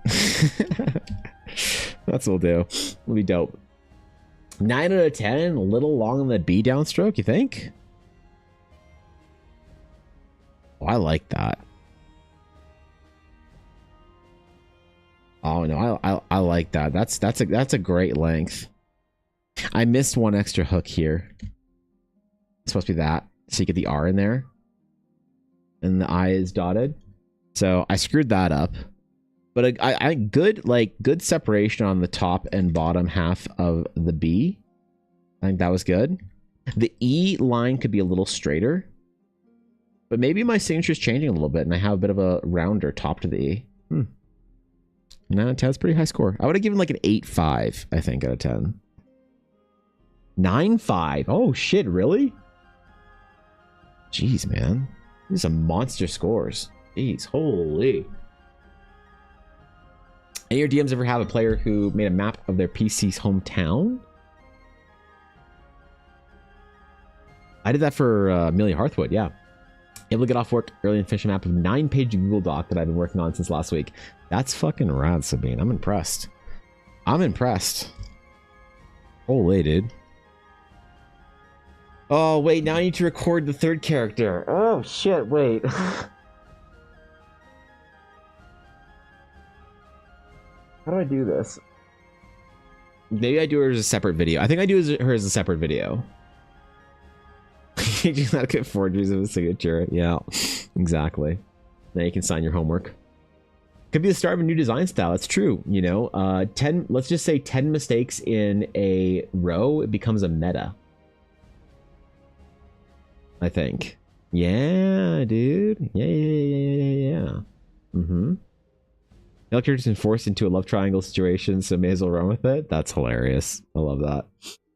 Love that. Are these other player characters, or are these both going to be NPCs from the past? Yeah.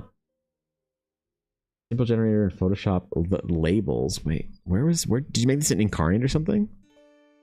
That's dope, dude. I still can't figure out how to do a good town map. I don't know, man. I'm just not satisfied with a lot of the way town maps look and work. God, I really want to make a map like this for Horizon, but I just don't know how to do it. Because this isn't the right style for me. Fuck, why has it got to be so difficult? That's rad, though. That's actually sick. I kind of love it. I love that kind of shit, man. That kind of weird world-building kind of stuff. It's nice. It is one of my favorite things to see my players doing. Mid-game, as it were. Oh, well. Female NPCs, or NPCs, Kyle NPC. Right, okay. So this is not an awkward love triangle involving other player characters at the table. You don't have to get approval from your other player on the piece. Okay, good. Okay, sick. Got it. Mm-hmm. What level are y'all in your campaign right now, Steve? Because this is the table you said you're playing with McBluff, I think? Was this table? That's pretty rad. All right. So we have the kind-hearted, very stoic Master Lalaha Morale to finish the most important piece of Astral Knight artwork that I've done so far. Perhaps ever. We don't know yet. Made the comments about not getting too carried with the backstory. He had no idea that he had X, let alone 2? Uh-oh. He didn't even know? We all learned about this at the same time? Alright. Alright, fair enough. Yep. Okay. Do I want to record this part? Because I've recorded most of this piece so far.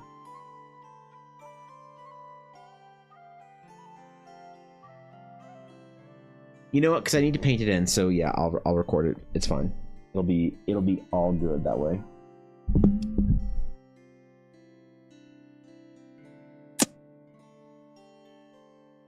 Let's do that then. Okay. And record. Well, my backstory as a Mad Lib for the DM to fill in without telling me. Yeah. Yeah, you think so?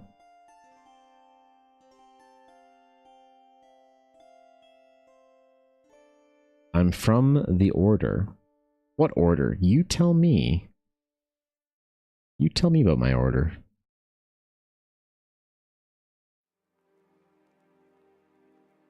I will write a full lore video for you on Astral Knights. I was thinking about doing so. I don't know if you've any of you ever seen these videos, but there's a couple of people that make these like Lord of the Rings lore videos, and Lord of the Rings lore videos hit different than any other lore video on the internet, right? Because the Lord of the Rings lore videos have this like sense of what's the right word? They're kind of like they're like kind of overly indulgent with sort of like a self-awareness to it. Like like in a 40k lore video, there'll be, or you know what it is? It's like they explain everything in Lord of the Rings lore videos in this over long-winded way, but it's kind of a fun, like it's kind of a meme, right? So you have like in a 40k lore video, they'll be like, so you know you have Slaanesh here, and Slaanesh decide to corrupt the Space Marine, so the Space Marine decided to go back to his order and say, hey, I'm pro demon, and then he got executed for heresy, right? Versus in a Lord of the Rings video, they'll be like, you know, they'll be like Glorfin or Orcrist, the Goblin Cleaver, his first owner was you know, Ecthelion, the most prolific of all elvish warriors, and who in the city of Gondolin's fall in the First Age, you know, slew the Balrog or Gothmog. The Balrog being the servant of darkness of Melkor, formerly known, or of Morgoth, formerly known as Melkor, the Lord of Shadow. They like have every title, every description, everything on like stacked in. I think I might make a video like that as a bit of a meme for Eldara. Right? The Astral Knights, sacred guardians of the Astral aura. And then use every title, every reference. It's all just like a... You know, I kind of want to do a video like that and make it a bit of a meme, but also do serious lore videos that way. I don't know if anyone would watch them though. I don't know if anyone would care, but so I don't know if I should do it on my Evan Blair Art channel or do a proper Realms of Eldara channel for it. I could do it on the Realms of Eldara and do like just throwaway kind of stuff for it, you know? You like to make lore videos for Eldara? I mean, legit, like, dude, that'd be fucking sick. That'd be fucking sick. Yeah, hold up. Don't make promises, my heart can't take it. But yeah, I see his little shorts and I was like, I wonder if I should make little Eldara lore shorts about things. I need people to ask me lore questions so I can start the videos off by responding to the lore questions. You know, like those videos always start. They like have like a responded comment or whatever. So I need it to be a comment on TikTok or whatever. You know what? Fuck it. I'll make an Astral Knight lore video as a starting point. I will make an Eldara lore video series, starting point the Astral Knight, because the Astral Knight will have enough art for it.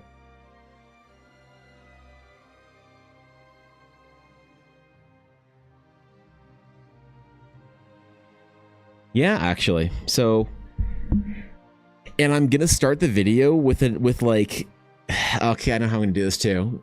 It's gonna be actually hilarious. This is gonna be so good. Imagine dropping regular Eldar lore videos, but you make the videos like you're discussing a big meta franchise. Exactly. Yes, exactly. Like I talk about it with, that's exactly what I was thinking, is I talk about it as if it's a thing that like, I don't say, so this is my world, and in my world there's like the astral knights and the astral sages, and like I like go from the beginning. I just start saying like, long since the old days, the astral knights have been the sacred protectors of the 5 major orders of the astral sages, guardians of Teleria, and then I just go for it, right? And I just talk about it with like a presumed knowledge. I think that's hilarious. That's exactly what I should do, you know? Just completely gaslight people into believing that Eldar is a big thing, you know? Mr. Forge, thank you for the follow. I appreciate it. Thank you, dude. Thanks, man. Better send me some stuff. I'll legit do it. Okay, dude, if you're serious. Fuck yeah. Yeah. You know the Astral Knights have a dark secret? You say as someone who's never heard of an Astral Knight. Yeah, I just start the Astral Knight videos with, did you know the Astral Knights have a dark secret? A dark secret their order is protecting. In the 3rd age of Teleria, after the elves of Ashasari had settled the sacred lands of the Twilight Starwood, the Astral Knights, an order brought up by a necessity for the ancient sages to protect themselves. Oh my god, that's the way I do it. That's exactly what I was thinking, too. It's just have this like overly wordy, self-referential, self-indulgent lore video. That's a very informative lore video, but presumes everyone knows what I'm talking about to begin with. Oh my god. Do I do that on my channel or on the Realms of, like, make a new YouTube channel for the Realms of Eldara? That's the question. Do I do it on a brand new channel or do I start... Ooh. And I can be like, follow for more Eldar, Realms of Eldara lore videos. Oh my god, that's what I say, is like, follow for more Realms of Eldara lore videos. Holy shit. Yep. Like, I want to know more about Eldara lore. I don't want to be the only person who doesn't know about Eldara lore, dude. Well, I'm gonna follow so I know what I'm talking about next time. And then people will be like at the game show, they'll be like, yo, Tom, did you see the newest Eldara lore video? And I'm like, what? Yeah, I did. Yeah, it was great, wasn't it? And I just Google, what the fuck is an Eldara lore video? Oh man. Channel Point Redeem, ask an Eldara lore question, the way people are incentivized to give you questions. That's a great idea. That is a great idea. Ask an Eldara lore question. Oh my god. What I do is I need people to TTS it like Pirate Software does. Right? I need someone to TTS an Eldara lore question so I can answer it all like authoritatively. And then make a YouTube short about it. Oh my god. That's amazing. That's amazing. New channel not to confuse the art with channel watchers? Maybe, yeah. Maybe. That might be better. So... I was leaning on like Marvel theory videos and such. It's like, how did Snape really defeat Wolverine? YouTube trends dislike changes in the type of channel and algorithm usually punishes you. Yeah, so I was weirdly I was just thinking that I bet you I could do it on my same TikTok account, but I think a new YouTube channel would be necessary.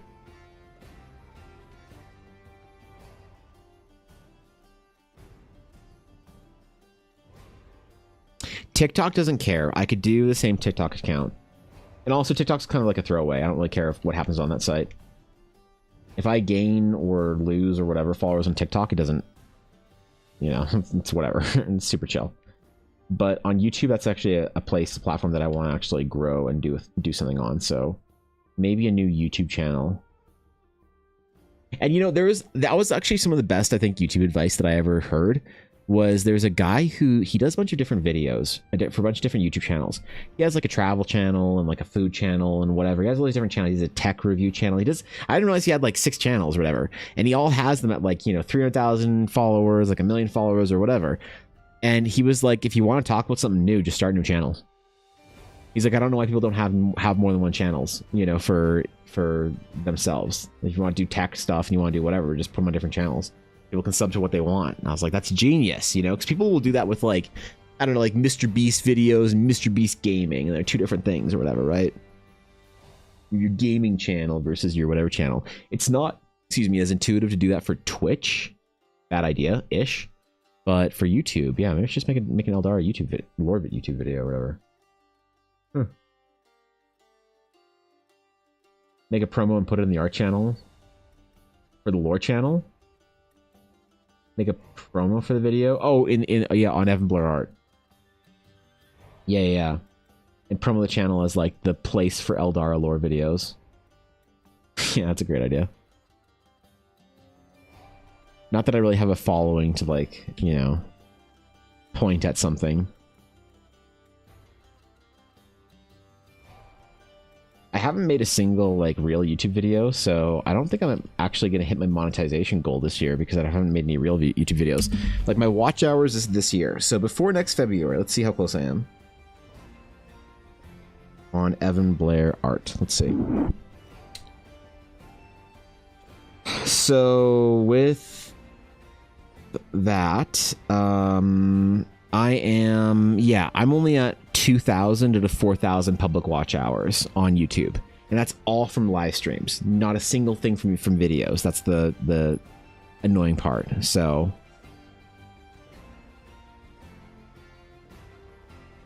oof. How's my video doing, bro? How's my video doing? Let's see. 3 out of 10. Wow, dude. A 3 out of 10 video. It's pretty good, man. That's doing on TikTok. Let me take a little brief interlude from my wrist by scrolling on my phone. No, fuck you, TikTok. No.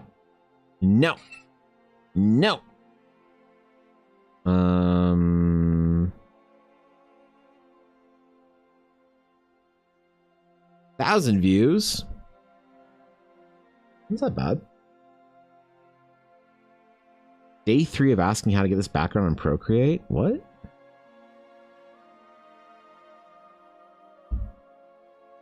Huh. Let's see Instagram. 1,000 views, 2,000 views, and Instagram has 5,000 views. Instagram's just such a much better platform for the kind of stuff I do. It's just ridiculous. Dude, it's not even close, man.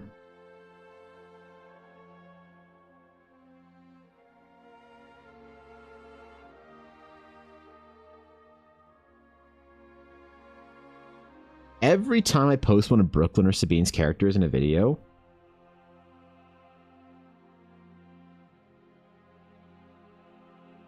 they always pop off.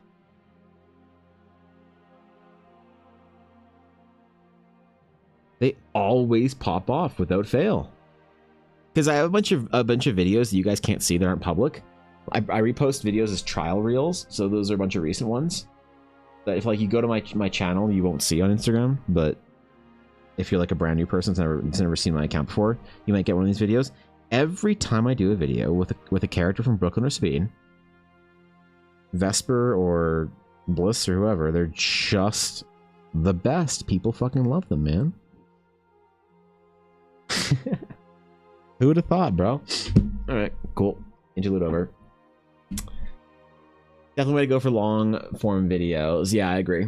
Subscribers have a channel for games and they're mostly known for playing. The second channel for them playing other games. Yeah, yeah. I think the only reason to do that is if you care about sponsorships or if you're trying to get partner. It's better almost always, I think, to just go live on your one stream channel all the time. Just slam it. But if you are like at 70 or 69 concurrent viewers and you're trying to hit that 75 for a partner, fair enough. You don't want to like stream during like off hours and like lower your channels overall. Past that, if you're smaller than that, there's no reason not to just go live on one channel all the time. And then if you're larger than that, there's also no reason not to go live on your channel more, like whenever you want, unless you have a time slot that does very well and you want to sell ad slots through your agency. But besides that, yeah, people worry about it way too much. They're like, oh, I gotta have my StarCraft channel versus my, my gacha game channel. And it doesn't really make sense for Twitch streams, like it does for YouTube. But you're right, a lot of people still do it for whatever reason. know, good for them, I guess. They're convinced it's gonna matter, so hey man. Don't listen to anyone else. Only trust thine gut, as it were. As they say.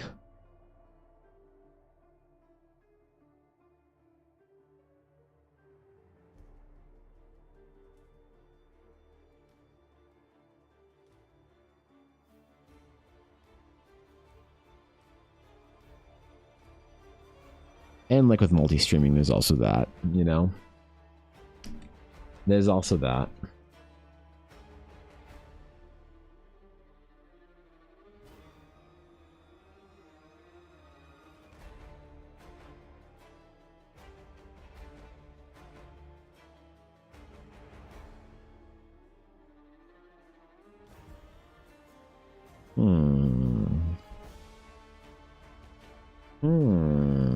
What are we doing with this part here? I never know what to do with the, like, extravagant, over-designed parts of the armor for the Astral Knights. That was a toss-up for me. Complete shake-up, as it were.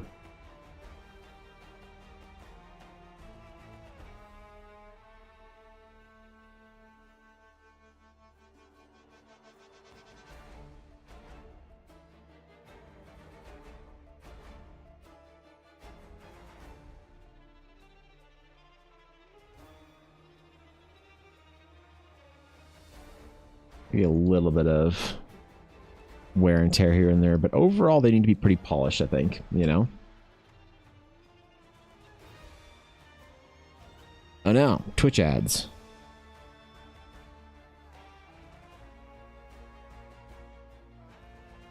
Bro, Twitch has got to figure its shit out for ads, man. They're throwing way too many at people right now. The ad complainers have been getting out of hand recently. And for good reason, I think. Might be an ad complaint or two if I didn't have Twitch Turbo, or whatever the fucking Twitch thing is that I have. Amazon Prime Bow.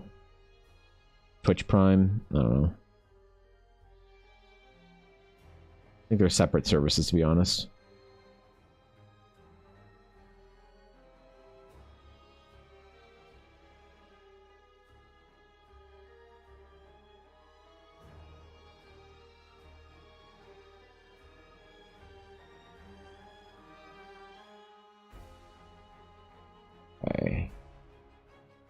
I wonder what they keep in their little bags, their pouches, because they don't really have reagents or anything, you know? An Astral Knight doesn't carry around simple spellcasting reagents. Sages don't really either. Wizards don't really either. Actually, no one really does, except for druids, maybe.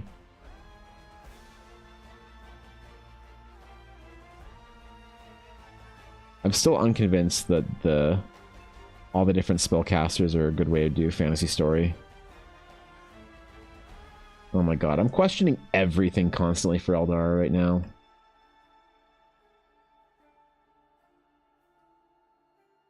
It's not healthy, man. I've been in the tank. Been deep. Been revisiting every little bit of lore. Constantly, even.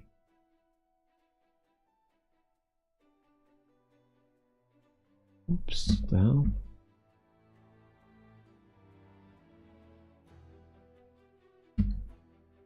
Oh, wait, what the fuck? My windows. What the hell?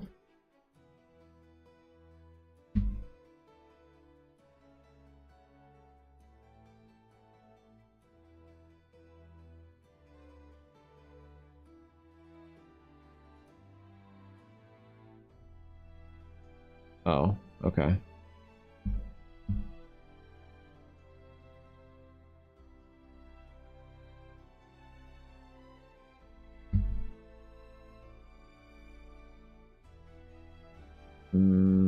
Alright, there we go. Easy.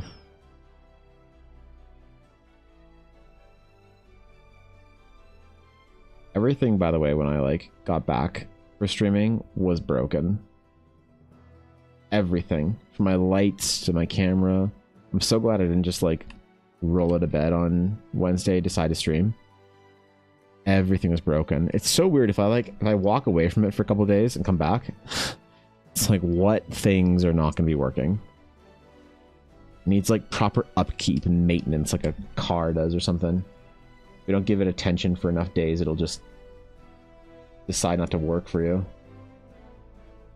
It's really unfortunate, to be honest.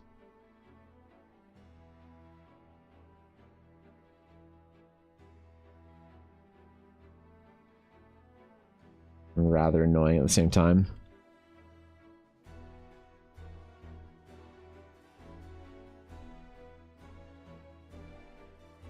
Questions are good to revisit? Yeah, I think so. I'm just like... I have an intuition that I don't have proof or evidence for, and that I can't quantify. And the problem is, whenever I get those kind of like theories or thoughts in my head, it's really hard to talk about them because it's very unsatisfying to listen to. And it's one of those things that, like, people are uncomfortable usually existing in places of uncertainty for a long period of time. And it's almost in some ways like an unwinnable problem. When you're trying to like figure stuff out about how like what are the qualities of a project that are missing that you don't realize are missing, that everyone doesn't realize are missing. George Lucas said something very, very interesting once in an interview that I like think about sometimes. He said that the reason why Star Wars was successful was because it was an old story that people knew was like true, right? It was inherently true, and it was based off of very old and important themes. And he said that he like, beyond that, he also identified that there were tons of sort of Star Wars copycats that came out after them, and none of them did as well because none of them had that. And he's talking less about an inherent value or quality to the story that makes it really special.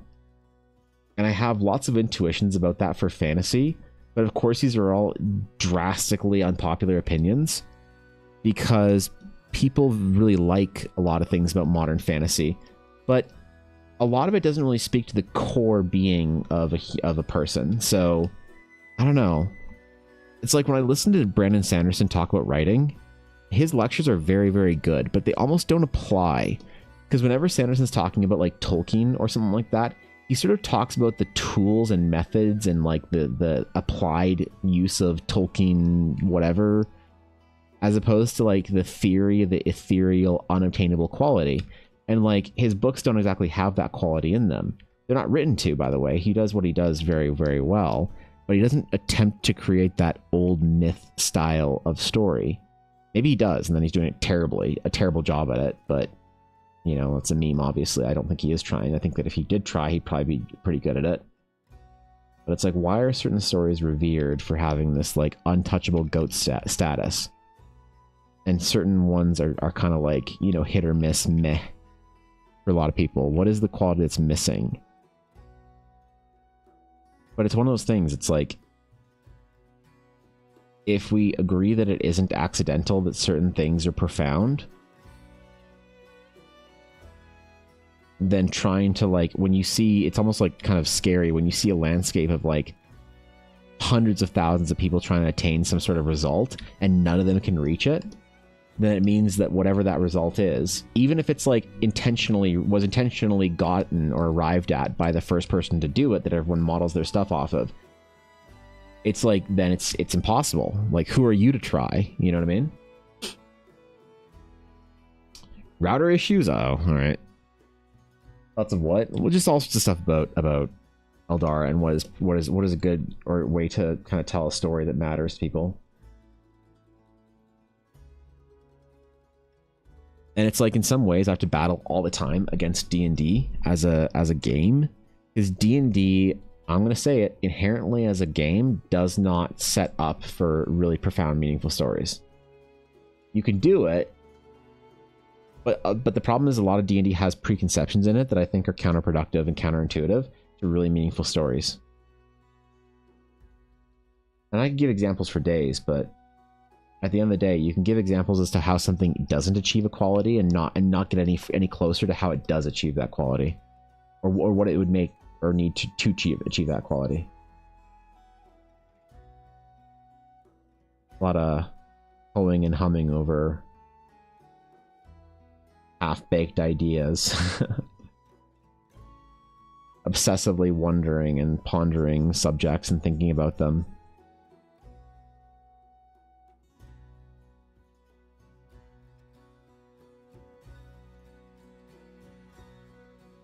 And avoiding the critics and the armchair, you know, Monday morning writers.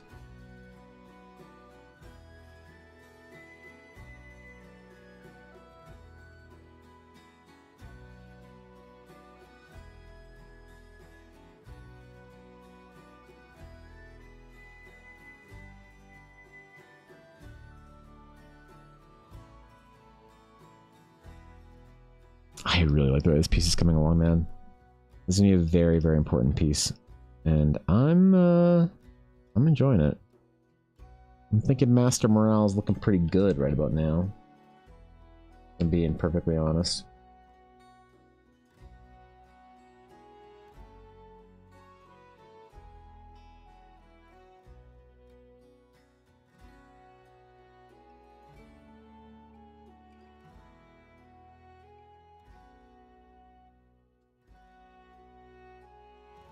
I wonder why my border is a different color. When did I just accidentally switch and shift my color that I was sketching with? When did that happen? Because it definitely is a different color. Okay, give me a sec. I'm gonna go grab a new water real quick.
All right.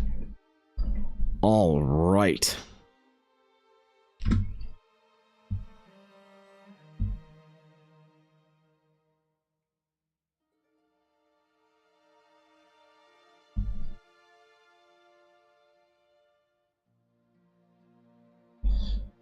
Okay, Master Morale. But yeah, there's certain things that I'm rethinking for the Astronauts as well.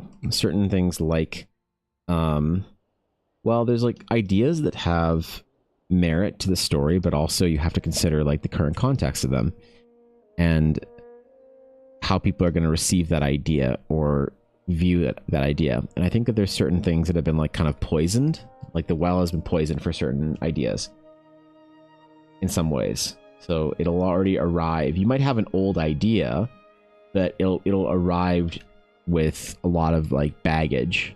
And so you can disconnect, I think, a lot of those things in fantasy by renaming things.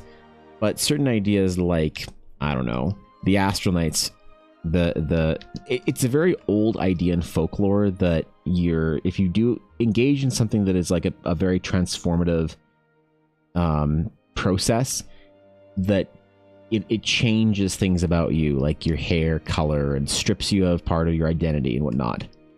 It's a way of like the Witcher is based off of an idea where an old idea where when you sort of strip your old identity, it removes your hair color. Problem is that if you do that in like Witcher's so big that when you utilize that same kind of old idea, people just assume it's a Witcher reference. And like, what's the damage that does versus benefits? What's the cost benefit analysis on that? And I think it's like a real thing to like look into and think about. And so like, is it a good idea that the Astral Knights have that transformation and then their hair color gets stripped? Or is it just like an invitation people to be like, oh, Witcher? I don't know. I don't know if there's like a right answer, but it's not apparent to me that isn't necessarily a large enough negative to outweigh the value of the idea. You just fix things? Excellent. Good. Would you like to hear? Good shit. Mm-hmm. You know, or any kind of like idea, like elves even. Like elves are just a weird idea. It's one of those things that nobody really understands when they like write fantasy, what the fucking elf is supposed to be, or what Tolkien's narrative intent was for elves. And so now in modern fantasy, we all just do elves because elves in fantasy. And like, I'm not satisfied with just doing things because it's expected out of fantasy. I think that's the issue with fantasy. My main complaint with the modern genre is that it's too self-referential, too incestuous.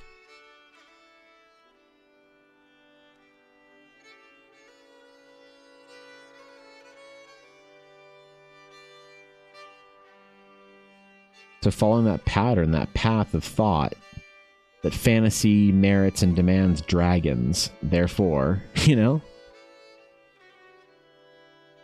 It's like the argument between the 6 versus 4-limbed dragon. You know? People talk about it like, they'll say the word, that isn't a dragon, that's a wyvern with a 4-armed dragon. You're like, bitch, neither exists. Shut up. Because they're so attached to a label, because that's how we understand the world. So fantasy is judged through that same lens as well. It's very interesting. It's very difficult to navigate, I think.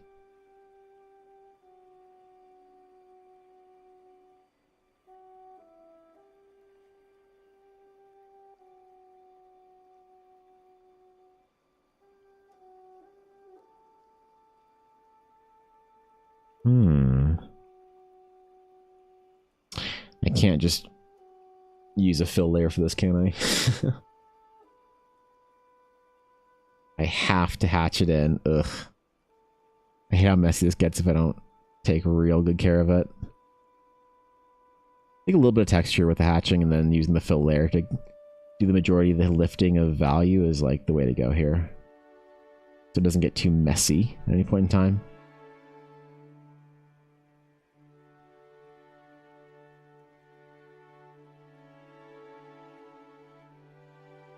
But even though the parchment has like texture to it, it's still negative space without hatching on it. Still looks like this weird kind of textural void.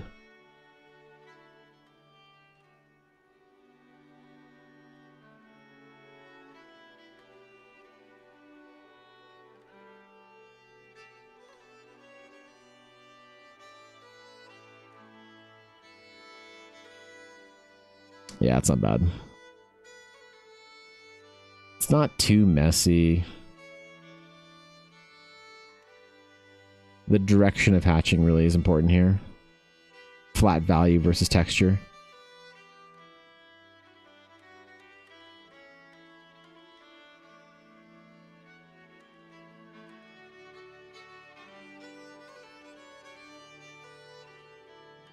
It's also easier to do this with my hand all messed up.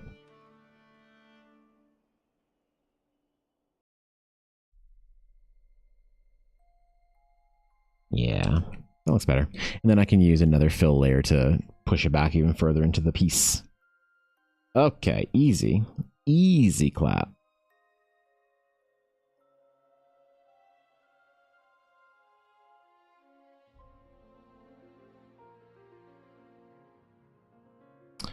Maybe I won't do the like super ornate kind of cloud pattern through it. Maybe not all the armor has to have that. Do like more... Nah, screw it, I want to be fancy. That's a silly thought. Of course it needs to be fancy. The whole thing needs to communicate not necessarily opulence, but a degree of intense craftsmanship on anything that the knights wear. Everything they use is impeccably made. And well attuned to whatever use they're going to have of it. Without fail. The best materials in the land. Not like that nonsense they get from Novalia.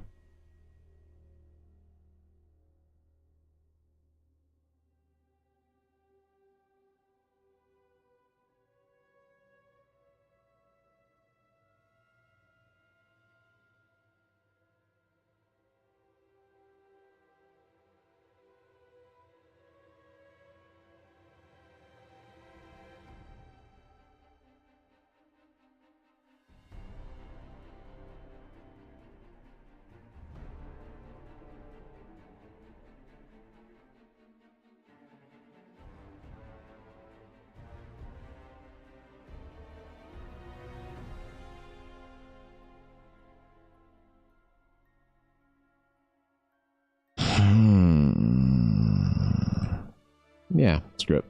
Just freeform it. Won't think too hard about it.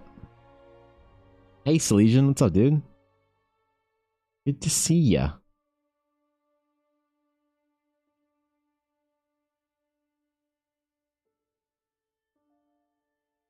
Yeah, freeforming it. Anytime I think too hard about it, it's going to look worse. That's always the case.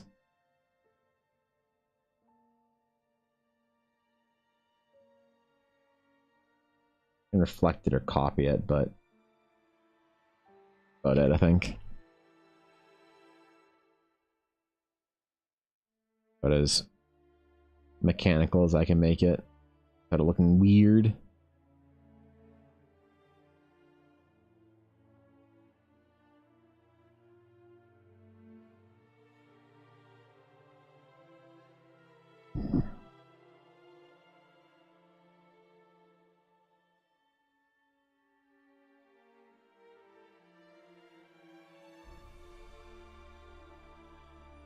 There's also a whole like cultural design thing that I need to take into consideration with the Astral Knights. So they sort of kind of come up on their own in their own environment, you know? So they have their own like history and culture. You sort of throw away your own in a way when you're joining the Knights. You don't completely, but you value the identity of being a knight over yourself, as you know, prior to whenever you were joined into the order. Oops.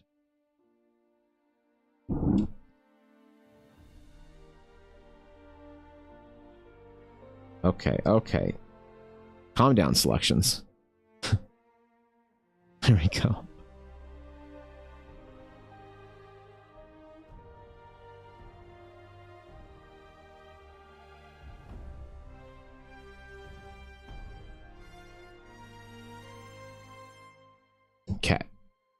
Ooh, all right.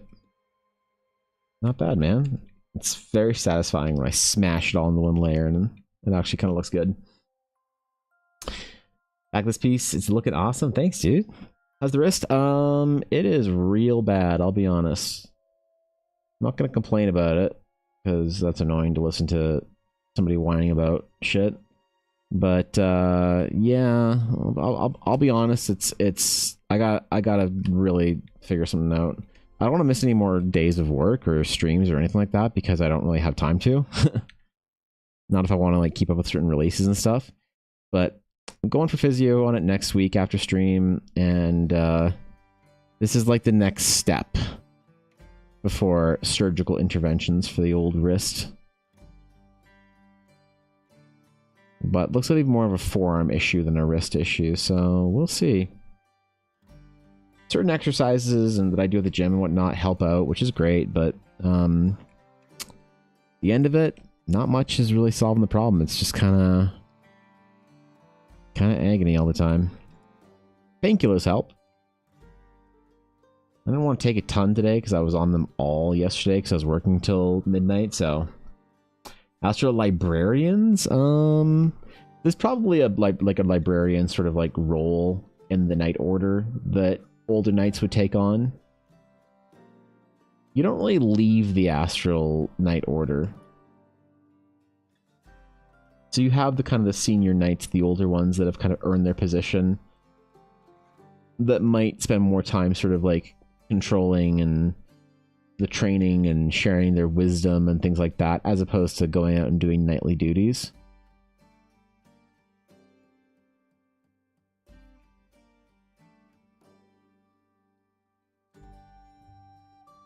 Something like that, Samurai. Damn, yeah, it's frustrating, right? Any kind of like a weird injury like that's very frustrating. It'll be fine though. It'll be fine. I just might have to do shorter streams until then, so I finish her up and then we'll see. I need to take longer rests in between work, so I can't do like... I think I did like a proper length stream yesterday, but I probably can't do like that every single day between now and then. But hopefully physio will help. I'm going to a very, very specialized place that's very difficult to get into. Canadian healthcare is a bit of a weird beast, where getting into certain places is very, very difficult. The places that you do need to pay yourself to get into are very few and far between, because the government doesn't like it. So they make it a challenge to exist even.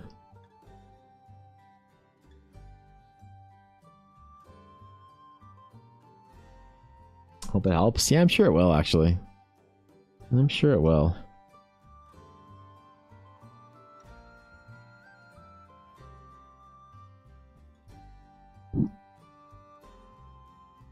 Anytime I've had any kind of like physio like treatment on my arm, it's helped out quite a bit, so. Governments hate competition /. Yeah, right? Right? Moose gets it. Thanks on the bits, man. Appreciate it. What's up, Moose?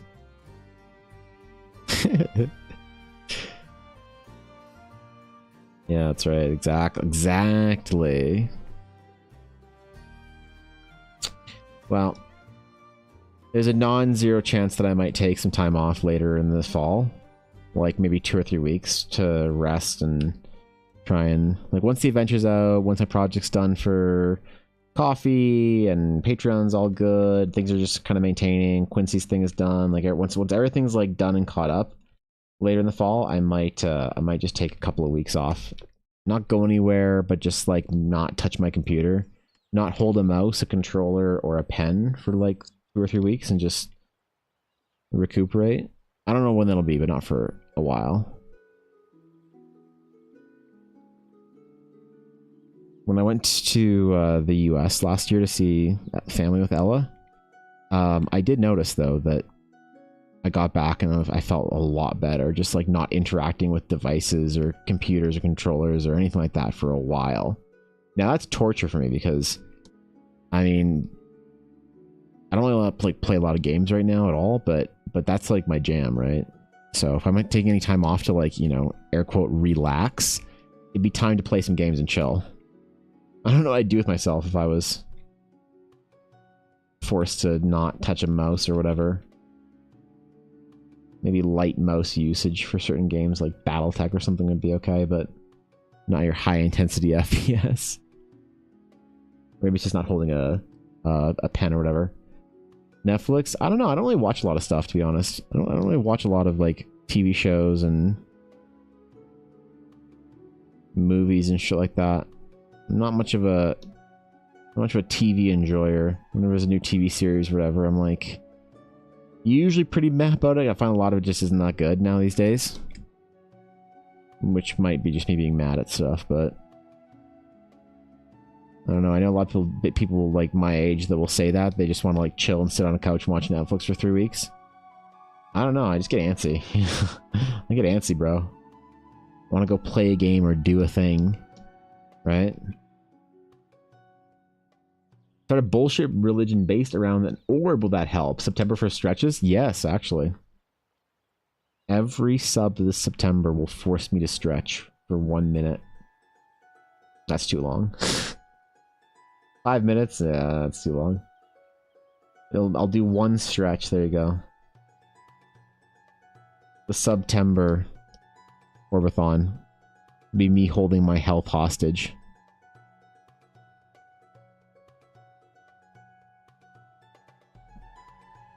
Yep. It'll be my most popular decision to date, Samurai.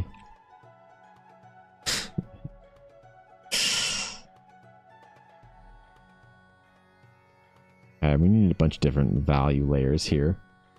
The cloaks are going to be the darkest thing about the Astral Knights. The darkest value. Armor's kind of second.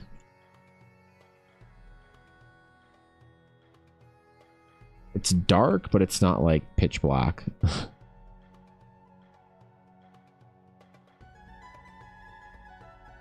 Needs to kind of contrast with our cloak though, so can't be like nearly as dark.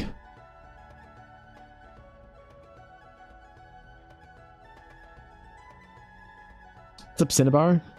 Good to see ya, dude. Yeah, that's probably good. Value.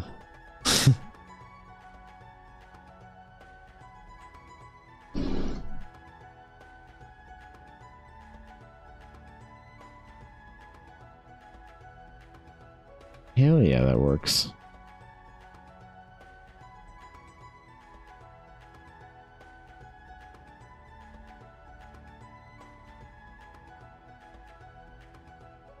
Question is, where do they get their raw ore for their armor? You know, special steel.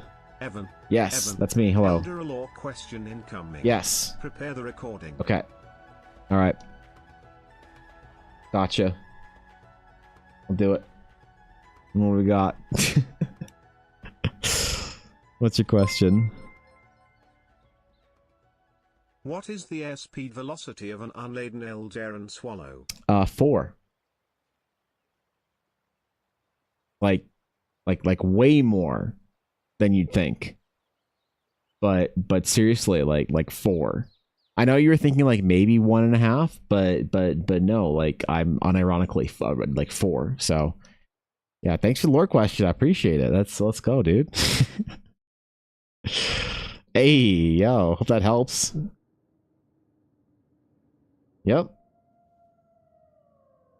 Hope that helps you flesh out your version of the world when you play and run your players through the campaign. I know, it's way higher than you'd think. This guy's gone mad with power. But look, I can't argue, man. I can't deny it. I can't pretend like it's not. I have to be honest with you. I'll never lie to you about Eldar lore, so. Yeah, thanks for a ton of your business, I appreciate it. Alright, fuck a video, let's go. First Eldar lore video. Holy, man. Easy. Some of your artworks reference the Growlhammer Order. Yes. What is that? The Growlhammer. The Growlhammer is the most prestigious paladin order of the Southwood paladins in Stonemark, the land of the queens, kings, and ancient Laurician empires. I know. The Growlhammer is a paladin order that protects Southwood from the undead threat. It protects Southwood from the deep forest threat. It also is kind of a legacy, prestigious, how to word it?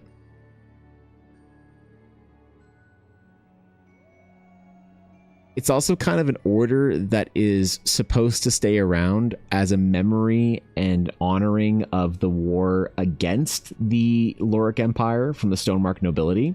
So the Growlhammer, the Growlhammer, along with a couple of other orders, has like a very specific status of being basically like answering to the Queen of Stonemark. So although the Paladin orders are supposed to like kind of have like their own sort of thing and not have like any, like some Paladin orders are, they answer to the local lord. The Growlhammer and a couple of other ones answer directly to Queen herself, because they sort of like were old military kind of like organizations back in the War of the Ashes. The Growlhammer got its name from a very important story, actually. Real lore The question middle of for a the lore recording, question. And I do expect a video, Evan. What are the familial living habits of the Rokari? All right, I'll get to that. Thanks for the lore question. So the Growlhammer is a relic. It's a specific item in the Growlhammer Paladin Order, which it was named after. The Growlhammer got its name because there was a final battle, let's just say, during the War of the Ashes. The northern border of Stonemark was fortified against the Emperor's daughter, now proclaimed Empress of Stonemark, although her title was disputed by the people that lived in Stonemark now. When she came back to invade Stonemark to reclaim her imperial seat that her father had abandoned when he left Stonemark and its residents to die during a great cataclysm that is a bit of a mystery to those who don't exist or in or who weren't living within Stonemark's, you know, small confined walls during the time. A lot of things were changed, history revisited, whatever. Anyway, during that final battle, a group of paladins were supposed to guard a mountain pass. Right? This mountain pass was not good. It was not hospitable. It was bad time, man. The storms were unbelievable. The cold was biting. It was a very, very bad place to invade from. So they didn't think that there would be any sort of like threat. And it seemed like the Empire was going to invade straight on and basically overpower and crash through the northern gates. That's what they were doing. So these paladins were supposed to watch, though, in case spies or, you know, small groups of soldiers were trying to infiltrate this mountain pass. Unfortunately for them, a large group of a large portion of the army actually had been sent through this pass, knowing full well that a good chunk of it would die off, right? But the cruelty of the Empress was only matched by her inability to keep her troops alive. So she sent a large portion of her army through this mountain pass. So the Growlhammer paladins, they knew that, like, okay, well, if we don't, this is before they were known as the Growlhammer, if we don't protect this pass, we're gonna lose the fight, because all the supply lines, they're all gonna get severed, whatever. The Imperial forces were clearly way bigger than we thought, so they had to hold the pass. It was a 20-to-1 battle. Now the Growlhammer paladins were more equipped for the cold. They were well fed and well armed, but even then, man, 20-to-1's a really tough. That's a tough battle to meet. So the battle started one night. They basically saw and tracked the army coming up the mountain pass all day, and so they was impending the entire time. Eventually, they arrived to the pass.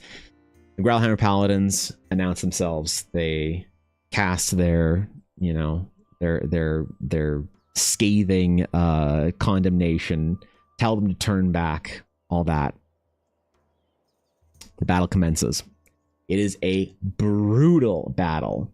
All right. Now, like I said, they had the Paladins had the high ground. They were more equipped. They were whatever. They were warmer, but 20 to 1 still tough.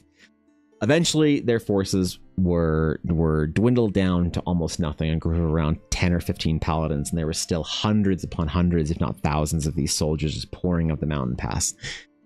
Well, there is a series of very dangerous rituals, forbidden knowledge, and forbidden magics within the Paladin orders and within the Paladin schools of magic. Things that are forgotten, ancient magics of old, basically, that ought not be brought up as they're too dangerous and reckless to be used. One of these rituals basically turns you into a conduit of all of the magics around you and converts it all into this light magic and empowers the user in a legendary mythological way. But really, in practice, you just kind of implode because you can't handle, the physical form can't handle that much energy. The High Lord at the time, the commander still alive, realizes that they're basically gone, man. It's over. The battle is over. They've lost. So he thinks to himself, maybe if he can like create some sort of a big enough impact, whatever, an explosion, something, he could maybe create an avalanche or something. These icy peaks are unpredictable.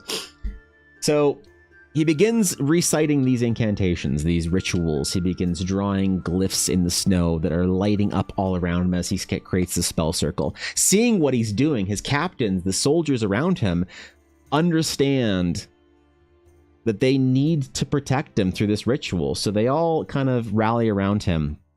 The banner is lifted of the new nobles of the new kingdom of Stonemark, and the charge is laid upon them to protect this High Lord of their order while he attempts this ritual.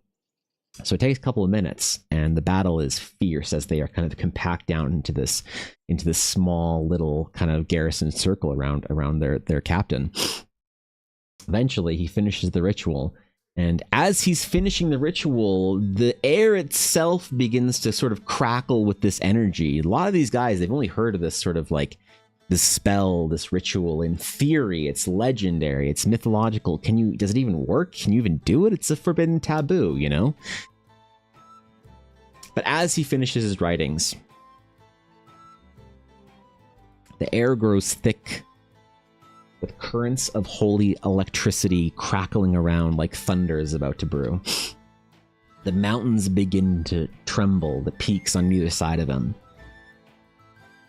The clouds begin glowing through the storms.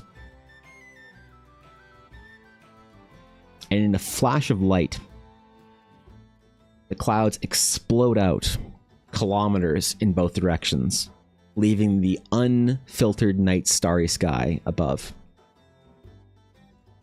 A great stream of light comes down. Now, the High Lord knows that his body can't take this. But he carries with him a very important item. A profoundly powerful hammer. Made with ancient magics from across the ocean. The old Ashasari smiths forged this hammer for some reason for actually Northmark nobility. This is a hammer of ancient dwarven kings, basically.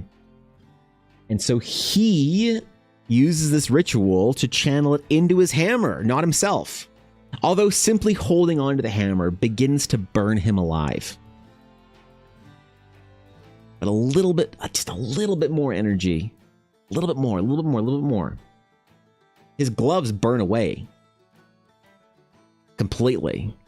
His skin begins cracking and burning, peeling away in this like kind of light like wind. And after he feels like he's collected the most amount of energy that he could, He takes the hammer and smashes it into the ice beneath him. Now, he was hoping he could hit the mountain hard enough to cause an avalanche. But he did a lot more than that. He hits the mountain so hard and with so much energy that there is an explosion that takes the entire pass down, destroys the two mountain peaks to their left and right, obliterates the entire portion of the army and the paladins remaining. And from that position, the mountains up, way far away from the main battle, you could hear and see the flash. Both sides of the armies, the ones on Stonemark's side fortifying the gates, fighting off the phalanx of Imperial soldiers, demons conjured by the Empress. The Empress's side, even the commanders of the battle, they are taken back as to what this is. And it is said that the sound took a couple of minutes to get, like a couple of moments to get to them. They saw this explosion, like thunder in the distance. You don't hear the boom immediately. But when the boom came, it didn't arrive as a crash. It arrived as a low rumble, as if the mountains themselves were growling. And so later, after the battle was won, after the Empress was defeated, the queen, or at the time, the king, the newly elected king, the noble house that was sort of appointed as lordship over Stonemark, the new king of Stonemark, the first king of Stonemark, he goes up personally to see what the hell happened here. And all he finds is the hammer. This ancient, elven-made hammer of dwarven kings, somehow that landed in the hand of human nobility in the New World, firmly planted into the rock and stone of the mountain. And forevermore, it was known as the Growlhammer, to which he started a paladin order of the High Lord's remaining troops that were paladins that remained outside the battle doing other things that weren't on top of the mountain. He gave them the hammer, this ancient, powerful relic, probably one of the most powerful relics that the king had ever held, seen, whatever, knew about, could write about. This thing he could have taken for himself as a trophy of his domain, a symbol of his power as the king of Stonemark for the monarchs forevermore. But he chose to give it to the paladins.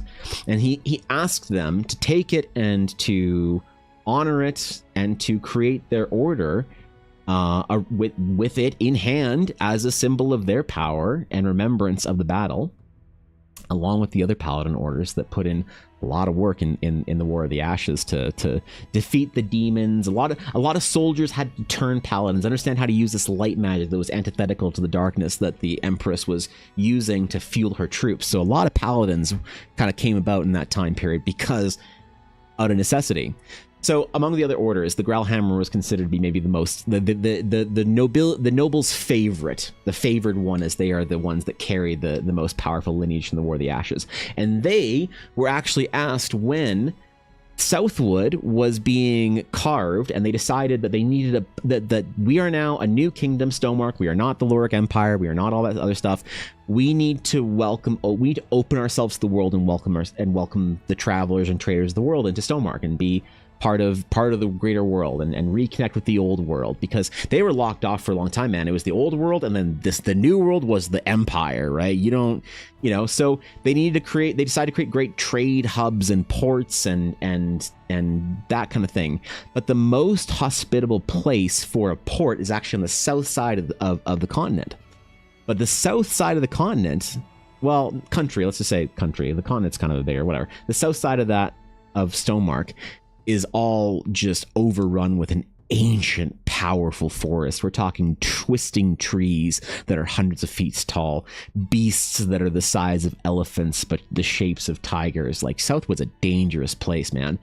But that's the calmest ocean and the calmest sea, which is known as the Fortress Sea, which is in between it and the Relic Coast. Anyway, the calmest sea was on the south side, so they decided to open up the south port, and they created Stormhold.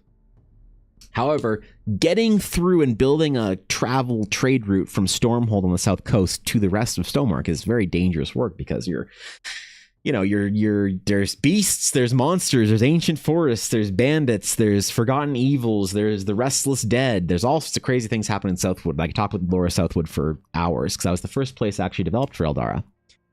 So when the king said, hey, I want to build this port, he appointed a noble who was a very well-known merchant noble to run South Stormhold and conduct trade with the rest of the world, to facilitate it. But they needed somebody midway that could protect the forests, protect the trade route from the forests. So he got one of his most respected generals and gave him noble title, and thus the Briar family was given the charge of creating a town that could be a garrison for soldiers, a stopping midpoint for travelers, and a safe haven within Southwood, sort of in between Stormhold and the rest of Stonemark.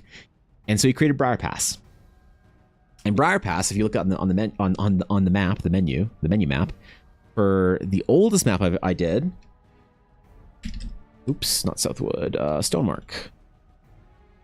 You can't even buy this map, actually. It's that old.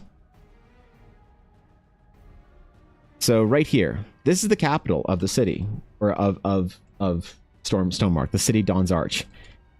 The city Stormhold is the port city, and Briar Pass is right there in between. So the trade route runs something like that. Now, Lord Briar, who is a well-established and well-loved military leader, said, well, what I need to create a perimeter. We need to create watchtowers, outposts, whatever. And so he took his most guarded and trusted sort of captains and offered them land and noble title, which the king agreed to give them, if they were to create an outpost of some variety out in the wilderness to kind of create this perimeter around Briar Pass, to be able to see like the threats coming in from the deep forest. And so of the families that he gave noble title to, there was 6 in total. One was the Landris family, which created Landris Keep, which is it's a well-known place to this day. The other is maybe the largest of the cities or towns villages that developed around this sort of watch post, was Hearthwood Village right there. And Hearthwood Village was the very first place I ever created for the Realms of Eldara, because this character, Lady Amelia Hearthwood, is the daughter of Lord Victor Hearthwood, who is... the fuck?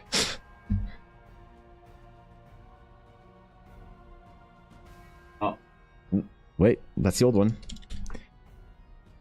Lady Amelia Hearthwood, the daughter of Lord Victor Hearthwood, who is generations down from the original Lord Hearthwood. She coincidentally goes and joins the Growlhammer Paladin Order, because Lord Briar knew that there was the ancient restless dead within Southwood. There were whispers and stories of hauntings and poltergeists, and not your zombies crawling out of graves, something older and sinister. The dead not from generations past, the dead from eons and epochs forgotten. And so he needed paladins, and he asked the Growlhammer Paladins, this newly sort of anointed paladin order that have created themselves around this relic. He said, come make your order hall in Briar Pass. We will honor you. You will protect and do your duties to the land in Southwood and protect the people of Southwood. And in exchange, we will give you, we'll build you a fortress and order hall worthy of your relic and of your high lords. So the Growlhammer order hall in Briar Pass is magnificent. And so Amelia, when she is born in Hearthwood, and she has a proclivity to the light, because she is one that is chosen by the light. She was born under a certain star, and the light collects in her veins and runs through her body along with her blood. She is enchanted. If this were D&D, you'd describe her as an Aasimar. Since this is Eldara, you would describe her as a light-touched or a chosen of the Eldari, depending on where you're born. So she is inherently connected to the divine. And so she begins showing powerful abilities with the divine magics at a young age. She's also pretty tall and very scrappy and very good at fighting. So Lord Victor Hearthwood decides to enlist the former High Lord of the Growlhammer, a man who he's good friends with, who's about the same age, a little bit older than Lord Hearthwood, who would go to Hearthwood Village, where there is a large hunting lodge in Hearthwood Village. One of the reasons why the original Lord Hearthwood decided to build this like keep out in the middle of nowhere and protect the whatever, he decided to like, okay, I have this land, I'm gonna build a town around it and try and build a successful town so that my soldiers who are garrisoned here are happy. So he builds a town around his keep, and he tries to bring people to the town as kind of tourism value, whatever. So he builds a hunting lodge. And Lord Victor Hearthwood, the first, because there's been the firstborn of every family is Lord Victor Hearthwood for the Hearthwoods. Lord Victor Hearthwood, the whatever, he was also a ranger hunter, bowman. So every Hearthwood has been a ranger of the forest since then, and they conduct these hunts. So nobles and people will come to the east of Southwood to Hearthwood Village to go on these hunts and whatever, and take care of the surrounding area, the beast population, whatever. And so one person who he befriended was a man by the name of Arcturus Blackwood. And Arcturus Blackwood was a hulking, impressive, stoic feat of biological imagination of the creators. This guy was like 6'8", jacked, 300 pounds lean muscle, just the paladin, right? He was the guy.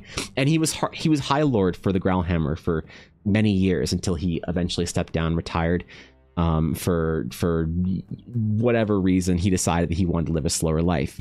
So Arcturus Blackwood trained Amelia Hearthwood personally from a young age.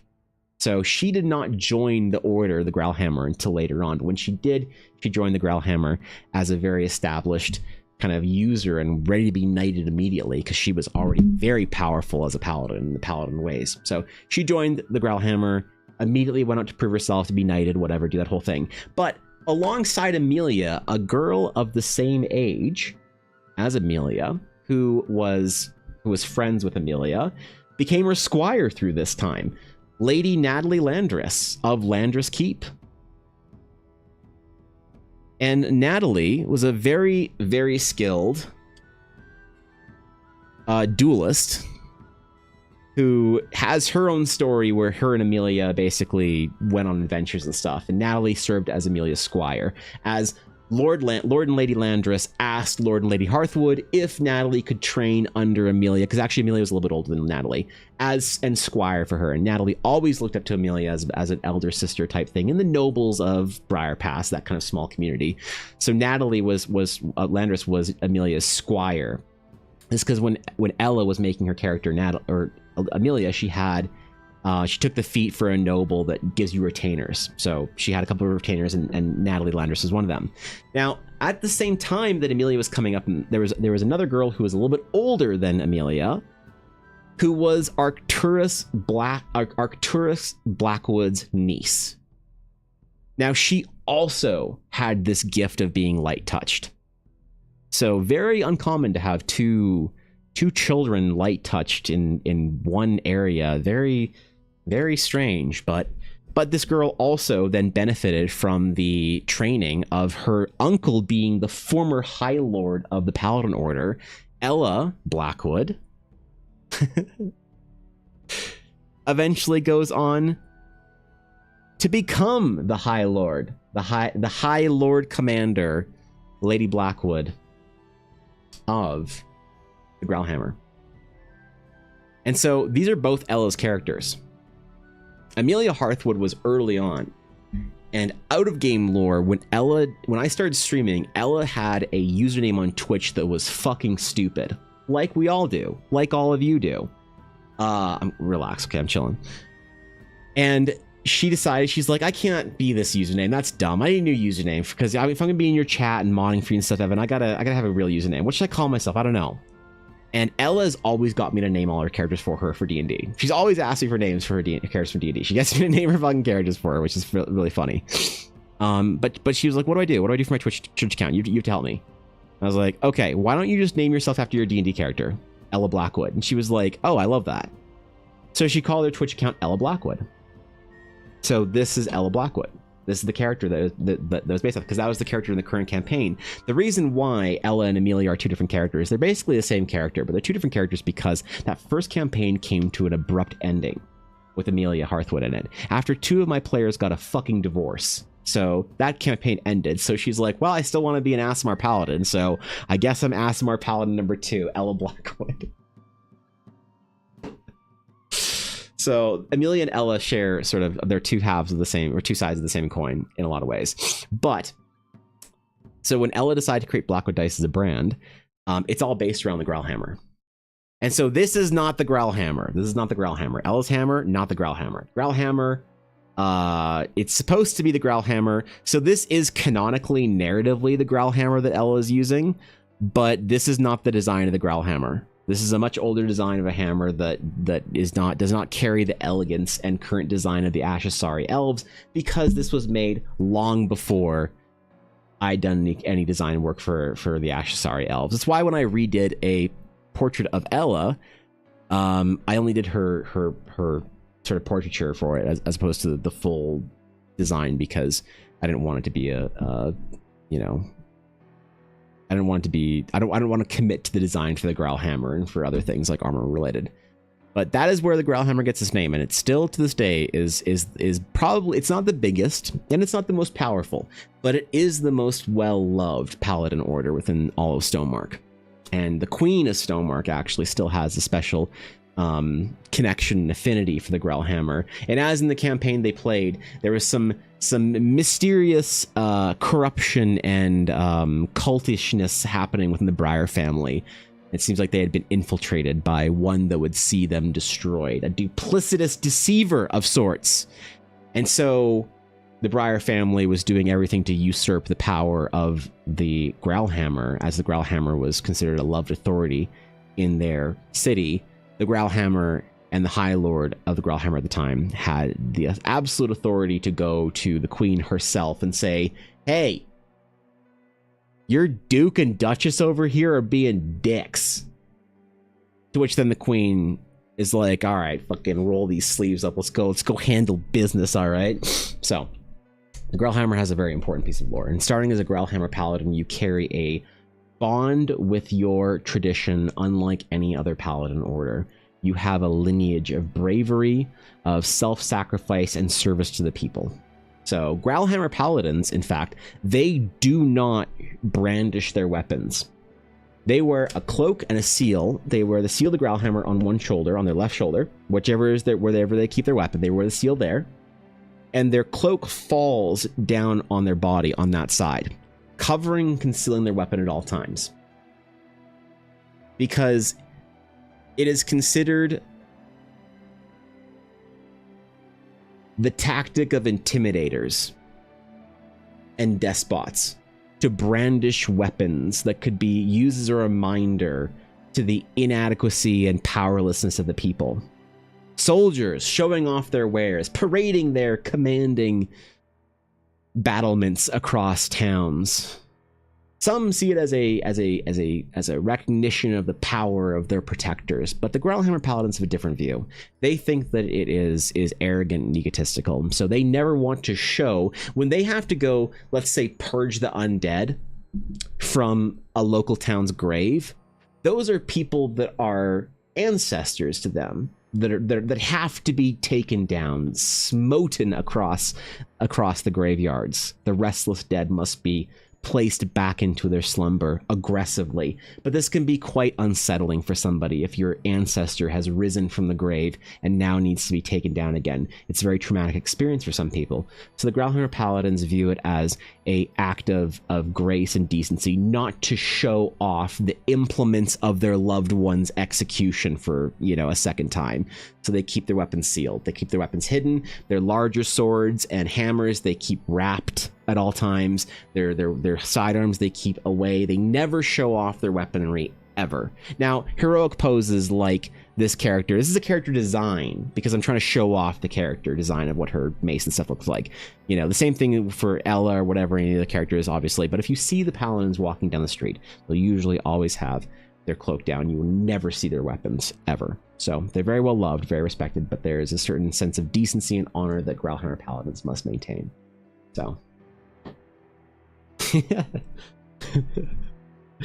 Ella's out of 6 is ever name. Well, not right now, because it's supposed to be that is supposed to be Ella post credits scene after she's the High Lord of the Growlhammer, after she's taken on that title. But it doesn't have it. It does. She had a hammer that was like some dwarven hammer or whatever that she used for a good portion of the campaign. But lore wise, that's supposed to be her posing with the Growlhammer. But I haven't completely. It's like when you take your oath as a paladin. When you hit level 3 and you become knighted in the Growlhammer, you swear your oath to the Growlhammer. So you actually carry the Growlhammer through the relic halls. When you get into, there is a special chamber within the Growlhammer Order Hall in which it is only for the knights, and it is a very sacred place. The aspirants and acolytes and others can't actually have access to it. But it is where, it's not where the war council is kept or any of this stuff. It is a chamber of meditation, of worship, and it carries, it's this armory of all of the heroes of the Growlhammer. The tapestries and banners, it's a complete museum and shrine to the fallen and old members of the Growlhammer. And at the very far end is the Growlhammer. So when you are knighted, the doors are opened, and a waft of smoke and incense washes out. As your mentor, sometimes it's the High Lord, sometimes it's another paladin, will be there holding the Growlhammer. And as the smoke fades from their silhouette and the light shining in the Growlhammer sort of illuminating their face, they will hand you, this new knight, they will hand you the Growlhammer. And you have to take it from them, holding the weight of responsibility, understanding the weight of the sacrifice of the original founding members. They all died for Stonemark and for its people. And they have continued to maintain that standard since then.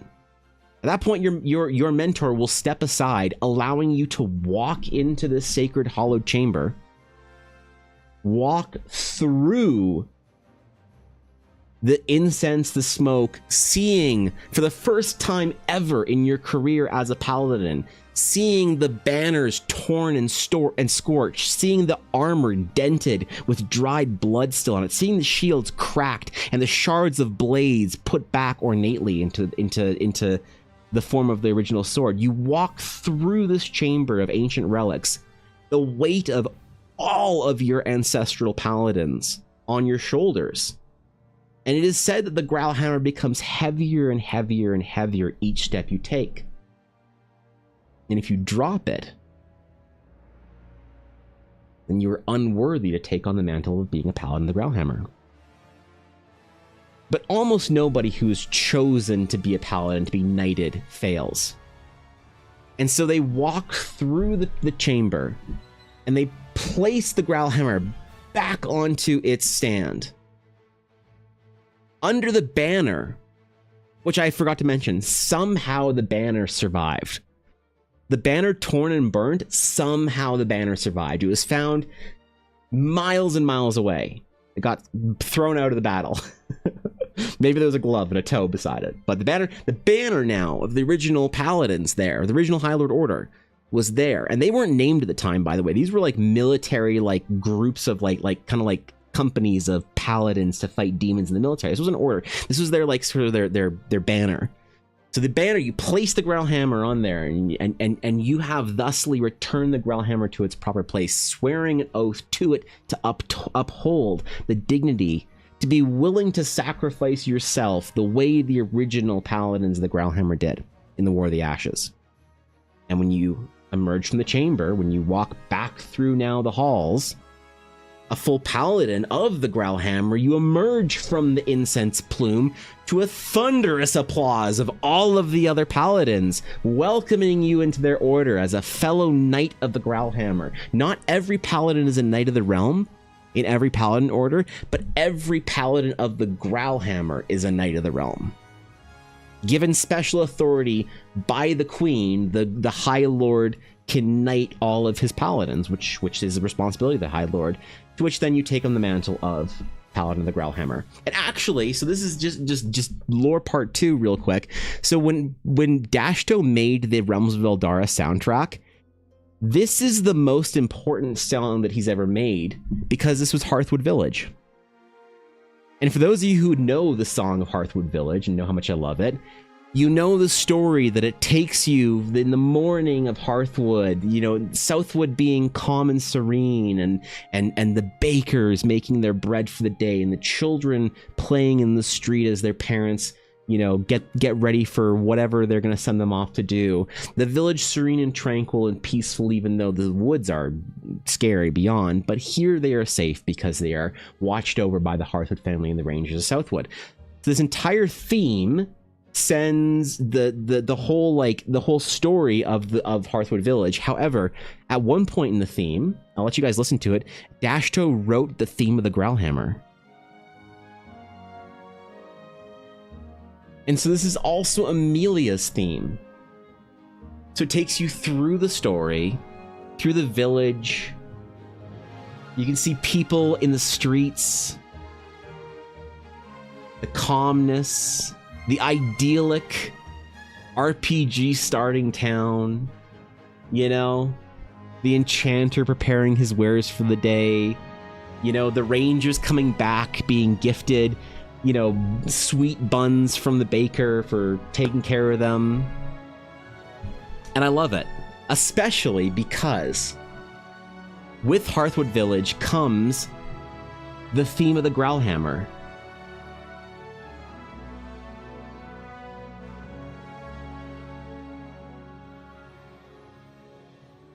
And so as Hearthwood Village pulls back, as the serenity is allowed to sit for a moment, we move focus to Amelia Hearthwood, Paladin of the Growlhammer, and this is their theme.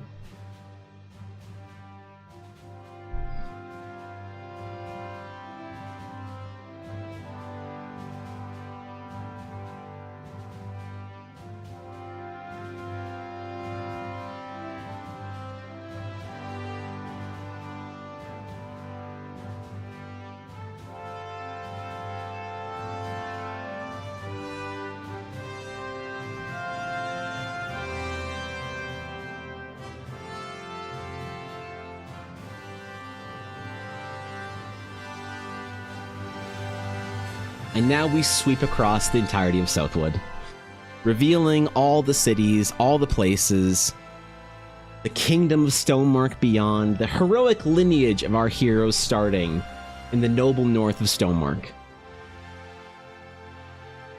And Dashto composed all of this for me. What a fucking guy, right? So, that's the Growlhammer. There you go. Now you know the art, now you know the lore, now you know the music, now you know the out-of-game lore. And that's why when Illyria said she wanted to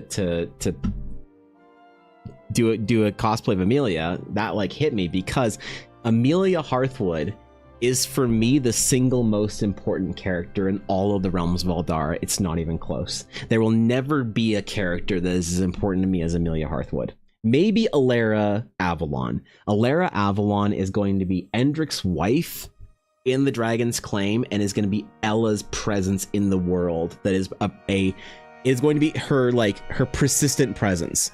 So long after the Realms of Eldara is out, long into my retirement, if you ever want to go see the old creator of the Realms of Eldara, Evan Blair, you can go see his character Endrick Avalon, his wife Alara Avalon, who reside in their Little Adventurers Guild in Grand Crest City. So maybe Alara Avalon could be the most important character to me in Eldara. But right now, as far as I'm concerned, it's Amelia Hearthwood, so.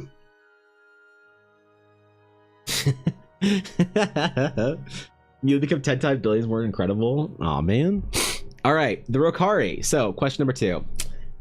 So the question was, where was it? what are the familial living habits of the Rokari? The Rokari are community-based. They live in small family units where the young take care of the elderly. So they live in boroughs, and they live not in major cities together with all the Rokari. They live in countrysides separate and apart. It is considered within the Rokari tradition to go out and explore the world. So when your children grow, they will go explore the world, and they'll go create their own borough somewhere. And at some point in time, that once they've created their own borough somewhere else in the world, you then as the parents will go to the eldest Rokari's borough and live with them. So there's multiple levels of family, and sometimes, often, most of the time, but not always, most of the time, any younger siblings will also go to the borough. So the family will basically just, both families of like like mom and dad will go move into the home. So you'll have grandparents and siblings, and you'll have like sometimes like 24 people living in one borough, and then all the kids will go out. And then the parents will go to the eldest of whatever of the grandkids and bring the grandparents with them. So they have very tight-knit little family units or whatever. So I've also been putting together the next session of my campaign Sunday, and I've just been glued. I'm sorry, man. Ah, shit. What was the name of the empire that broke against the Growlhammer? That was the Lorik Empire. So the Lorik Empire was the group, was the reigning sort of like faction in the West for a long time. After the Lorik Empire fell, because of a great calamity, cataclysm, there you go, calamity, which is a bit of a lore spoiler, so I don't talk about it a lot on stream. Once that thing happened, the Lorik Empire broke. They tried to come back and retake their initial seat of power in Stonemark. The Stonemark nobles said, "You left us to die. How about you get bent?" The Empire said, "How about I kill you all and remind you of how much you mean to me by destroying your ability to say no." And they lost the battle. So they were basically kicked out and destroyed. And it is said that the Empress wandered off into the Lemashir Desert to create some sort of a cult plotting her revenge over generations, but who knows if that's true or not.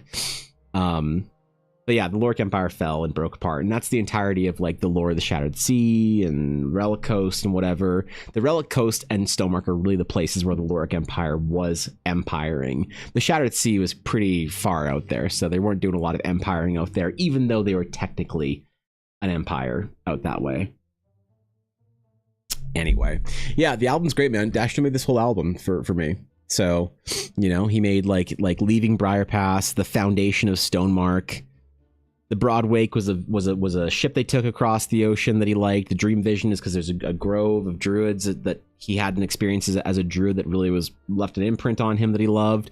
The Under Harbor is the thing he made for me for Horizon. And Lord Exthenbald's Dread Harpsichord is something he did because he thought it was funny.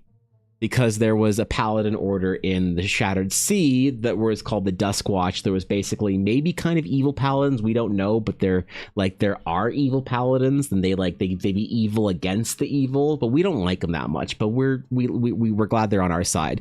And so Lord Exthenbald and his paladins actually resided in an ancient Lorik noble palace that was an imperial power, and after the empire fell, the paladins still protected something of a very important relic kept in the Duskwatch Paladin Palace, to which they have all the nobility and sort of like decaying opulence of an ancient empire.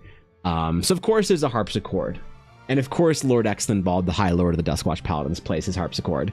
So that's why that's in there. Also, I made up the name Lord Exthenbald because I thought it was funny and whatever. And Dashta was like, "That's the perfect name. Please don't change it. Please let me call this Lord Exthenbald's Dread Harpsichord." So that's where that came from. Anyway, I gotta go because wrist is hurty, and I don't want to push it today, and I have D&D to prep for. So like I said, streams might be a little bit sporadic this week, but we got basically the Astral Night done. We got the portraits done. We pretty much finished everything off. So that's the lore for today, man. Hope you guys enjoyed this lore video. Sorry for putting you through it. It's like, dude, I asked a question. I didn't want a fucking like 20-minute story time. Okay, chill, bro. So yeah, I will see you guys tomorrow for Request Friday. Oh wait, we don't do that anymore. Oh, then we'll do something else then. Okay. Ah, shit. All right, cool. Well, thanks for coming to my Eldara TED Talk. I'll see you guys tomorrow. Have a phenomenal evening. Whatever you're doing, do it with grace, dignity, and strength worthy of the Growlhammer. Or just chill. Yo, Jiblik. Oh, shit, bro. Dude. What the fuck, man? Good to see you, man. Take care likewise. See you later, Greg. See you, Nick. See you, Tari. I'll catch y'all later. See you later, Azalea. Thank you guys for the bits today, the support and whatnot. The Orbathon will march on this September. I'm sorry streams have been so sporadic and so whatever recently. It's been really shitty to try and deal with floods and then injury and everything. So I think we're kind of... I feel back into it. So anyway, convention in a week and a half. I'll be there. I'll see some of you guys in Edmonton then. But anyway, until next time, my friends, farewell.